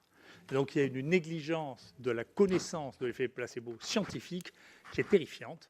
L'effet placebo, c'est un effet biologique que l'on peut parfaitement noter avec les moyens actuels de radiologie, qui permet de voir qu'il y a des zones qui sont éteintes ou qui sont allumées. Vous savez, quand vous dites aux gens qu'ils vont mourir, on voit les zones qui s'éteignent dans le cerveau. Ça s'appelle l'effet nocebo. Et donc, quand on dit ça tous les soirs à la télévision, ce qu'on fait, on crée de l'effet nocebo qui est visible radiologiquement. Quand on donne de l'espoir aux gens, y compris avec l'effet placebo, on voit les zones où ça se fixe, et ça se fixe à peu près aux mêmes endroits qu'aux benzodiazépines, c'est-à-dire ça calme les gens. Donc ça, je m'excuse, c'est de la science encore. La deuxième chose, c'est qu'effectivement, je ne me souviens plus qui posait la question, mais on peut rebondir dessus, il y a une vraie question sur les séquelles. Malheureusement, on avait commencé à travailler dessus, on a fait un papier dessus qui est très impressionnant, qui montre que il y a des zones qui ont un hypométabolisme derrière le bulbe olfactif, qui semblent persister. On ne sait pas combien de temps elles vont persister, on ne sait pas ce qui le guérira et on ne sait pas ce qui en protège. Mais oui, il y a des séquelles cérébrales pendant un certain temps, je ne sais pas combien de temps, plus que de séquelles pulmonaires que l'on redoutait beaucoup, qu'il y ait beaucoup de fibrose, il y en a relativement peu, mais il y a des extinctions du métabolisme cérébral qu'on perçoit et on n'a pas suffisamment de recul pour savoir combien de temps ça va durer. L'idée, j'y peux rien, je vous le redirai, vous pensez vraiment que l'histoire de l'hydroxychloroquine, si vous voulez, et l'histoire de ce débat est un débat franco-français avec moi au milieu, et c'est pas vrai. Voilà, c'est simplement pas vrai. Vous voyez ça d'ici, c'est pas vrai, c'est un débat mondial. Et vous vous rendez bien compte que comment vous pouvez penser qu'une bande de polichinelles a publié dans le New England Journal of Medicine et dans le Lancet, si on n'avait pas perdu toute notion de base pour publier des choses pareilles qui ont été rétractées dans les 3 mois. Je n'ai jamais vu ça de toute l'histoire de la médecine. Je n'ai jamais vu ça. Ce n'est pas moi qui ai fait ça, ce n'est pas moi qui ai déterminé ça. Donc, arrêtez de croire que c'est une histoire franco-française. Il y a un phénomène beaucoup plus puissant que ça, qui est international, qui touche. Il y a une partie qui a réagi d'une certaine manière, qui est l'Europe de l'Ouest, et une partie des États-Unis qui a d'ailleurs les plus mauvais chiffres mondiaux de gestion de la crise, qui a géré d'une certaine manière, en courant après de molécules nouvelles, faites à nouveau par des laboratoires, qui maintenant courent d'une certaine autre manière après la vaccination. Et il y a une autre partie qui a été une partie de gestion extrêmement pragmatique, y compris, si vous avez vu les Coréens, c'est un pragmatisme qui est total. Donc il y a une manière pragmatique de gérer les choses, qui est de détecter, d'isoler. Il y a des pays dans lesquels on a réquisitionné des hôtels pour y mettre les gens qui étaient positifs tant qu'ils étaient positifs, de manière à faire ce qu'on faisait avant avec le lazaret et non pas faire ce qu'on a fait avec le confinement, qui est la quarantaine. Donc c'est des natures différentes. Ce qui s'est passé dans la destruction des maladies infectieuses, je suis d'accord que ça n'a pas été volontaire. Il s'est trouvé qu'il y a eu une époque qui est une époque paradoxale, qui était juste avant l'épidémie de sida. Les gens disaient maladies infectieuses, c'est terminé. Donc il y avait ici à Paris, l'hôpital Claude Bernard, les gens travaillaient sur les maladies infectieuses, et de manière assez extraordinaire, c'est au moment où le sida est arrivé, on a fermé Claude Bernard. C'est-à-dire on a fermé l'endroit dans lequel on pouvait investir massivement pour pouvoir lutter contre les nouvelles épidémies qui arrivaient, et ça a été la pire épidémie du XXe siècle, bien sûr. Et donc il y a une vraie question de remise en cause. Et ce que vous considérez comme étant incompréhensible, moi je le comprends bien, c'est que quand les gens ont pris, probablement moi y compris d'ailleurs, ont pris une direction, c'est très très difficile de sortir du sentier dans lequel on est rentré. C'est très compliqué de dire, écoutez, on s'est trompé, finalement, c'est pas comme ça qu'il fallait faire. C'est compliqué pour chacun d'entre nous, mais c'est compliqué pour le ministre, c'est compliqué pour le président de la République, c'est compliqué pour Delfrécy, et c'est probablement compliqué pour moi, même si je suis pas lucide de ce point de vue-là, parce que je le vois pas. Donc, c'est pas, encore une fois, c'est ce qui s'est passé. Et quand vous me dites, eh bien, tiens, comment ça se traduit, moi, je trouve étonnant que les consignes de maladies infectieuses dans l'assistance publique de Paris soient données par le directeur de l'assistance publique de Paris. À Marseille, je suis sûr que les consignes de maladies infectieuses ne sont pas données par le DG de l'assistance publique de Marseille. Donc, et je peux vous dire que quand j'étais jeune, il y avait un titulaire de chaire de maladies infectieuses, c'est lui qui disait, écoutez, c'est ça qu'il faut faire. Ce n'était pas le DG de l'assistance publique de Paris, c'est étrange. Non, enfin, j'en sais rien, c'est un truc de professionnel, la médecine, je m'excuse. Hein. Donc, il y a une vraie question. Moi, je vous dis ce que je pense. Je le pensais. Moi, je pensais qu'il fallait faire un infectiopole Necker-Pasteur. Je l'ai écrit en 2003, ça. Hein. Mettre à Necker à Pasteur, faire un bâtiment pour les maladies infectieuses à Necker, soit juste à côté de Pasteur, que les gens travaillent, qu'il y ait une antenne de l'INVS et maintenant Santé publique. Et là, il y aurait quelque chose qui pourrait avoir une taille mondiale, où il y aurait des interlocuteurs qui soient capables de tout faire. Ça, c'était raisonnable. C'est ce que je pensais à l'époque. Et je le pense encore maintenant, peut-être parce que je suis incapable de changer d'avis. C'est possible. Est-ce que j'ai oublié quelque chose? Vous posez la question du confinement et du masque. C'est des questions auxquelles il est extrêmement difficile de répondre. Il y a des gens qui commencent à étudier ça, à faire des études comparatives. Et même ces études comparatives, elles sont difficiles à analyser parce que les comportements sociaux dans les différents pays ne sont pas les mêmes. Donc le comportement social en Italie et en Suède, ce n'est pas exactement le même, en particulier dans les contacts sociaux, ne sont pas les mêmes. Et donc de comparer l'effet du confinement sur l'efficacité des mesures, c'est quelque chose qui est très complexe. Et moi, je pensais, donc c'est ce que j'ai dit quand j'ai rencontré le président, je lui ai dit, moi, il faut prendre, je pense que le rôle du politique, c'est de prendre toutes les mesures pour éviter l'affolement. La peur est terrible. Il faut éviter l'affolement. Mais si ça donne l'effet inverse, si vous voulez, alors c'est pas fonctionnel, parce que le confinement, ça a été analysé en Italie, en Espagne, sur des milliers de tests de donneurs de sang. Hein.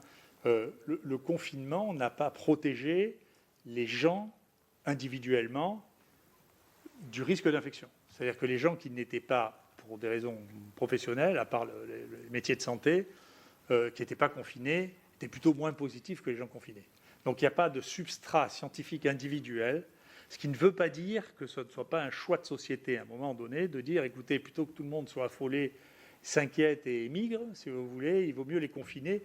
Donc je ne sais pas répondre à ça. Et pour le masque, c'est pareil, ce n'est pas une vérité scientifique brutale. Il y a une vérité scientifique brutale, c'est que quand vous êtes dans le personnel de soins, étant donné qu'on est à 30-40 cm des gens, le risque de contamination est plus important, c'est évident. Il a été démontré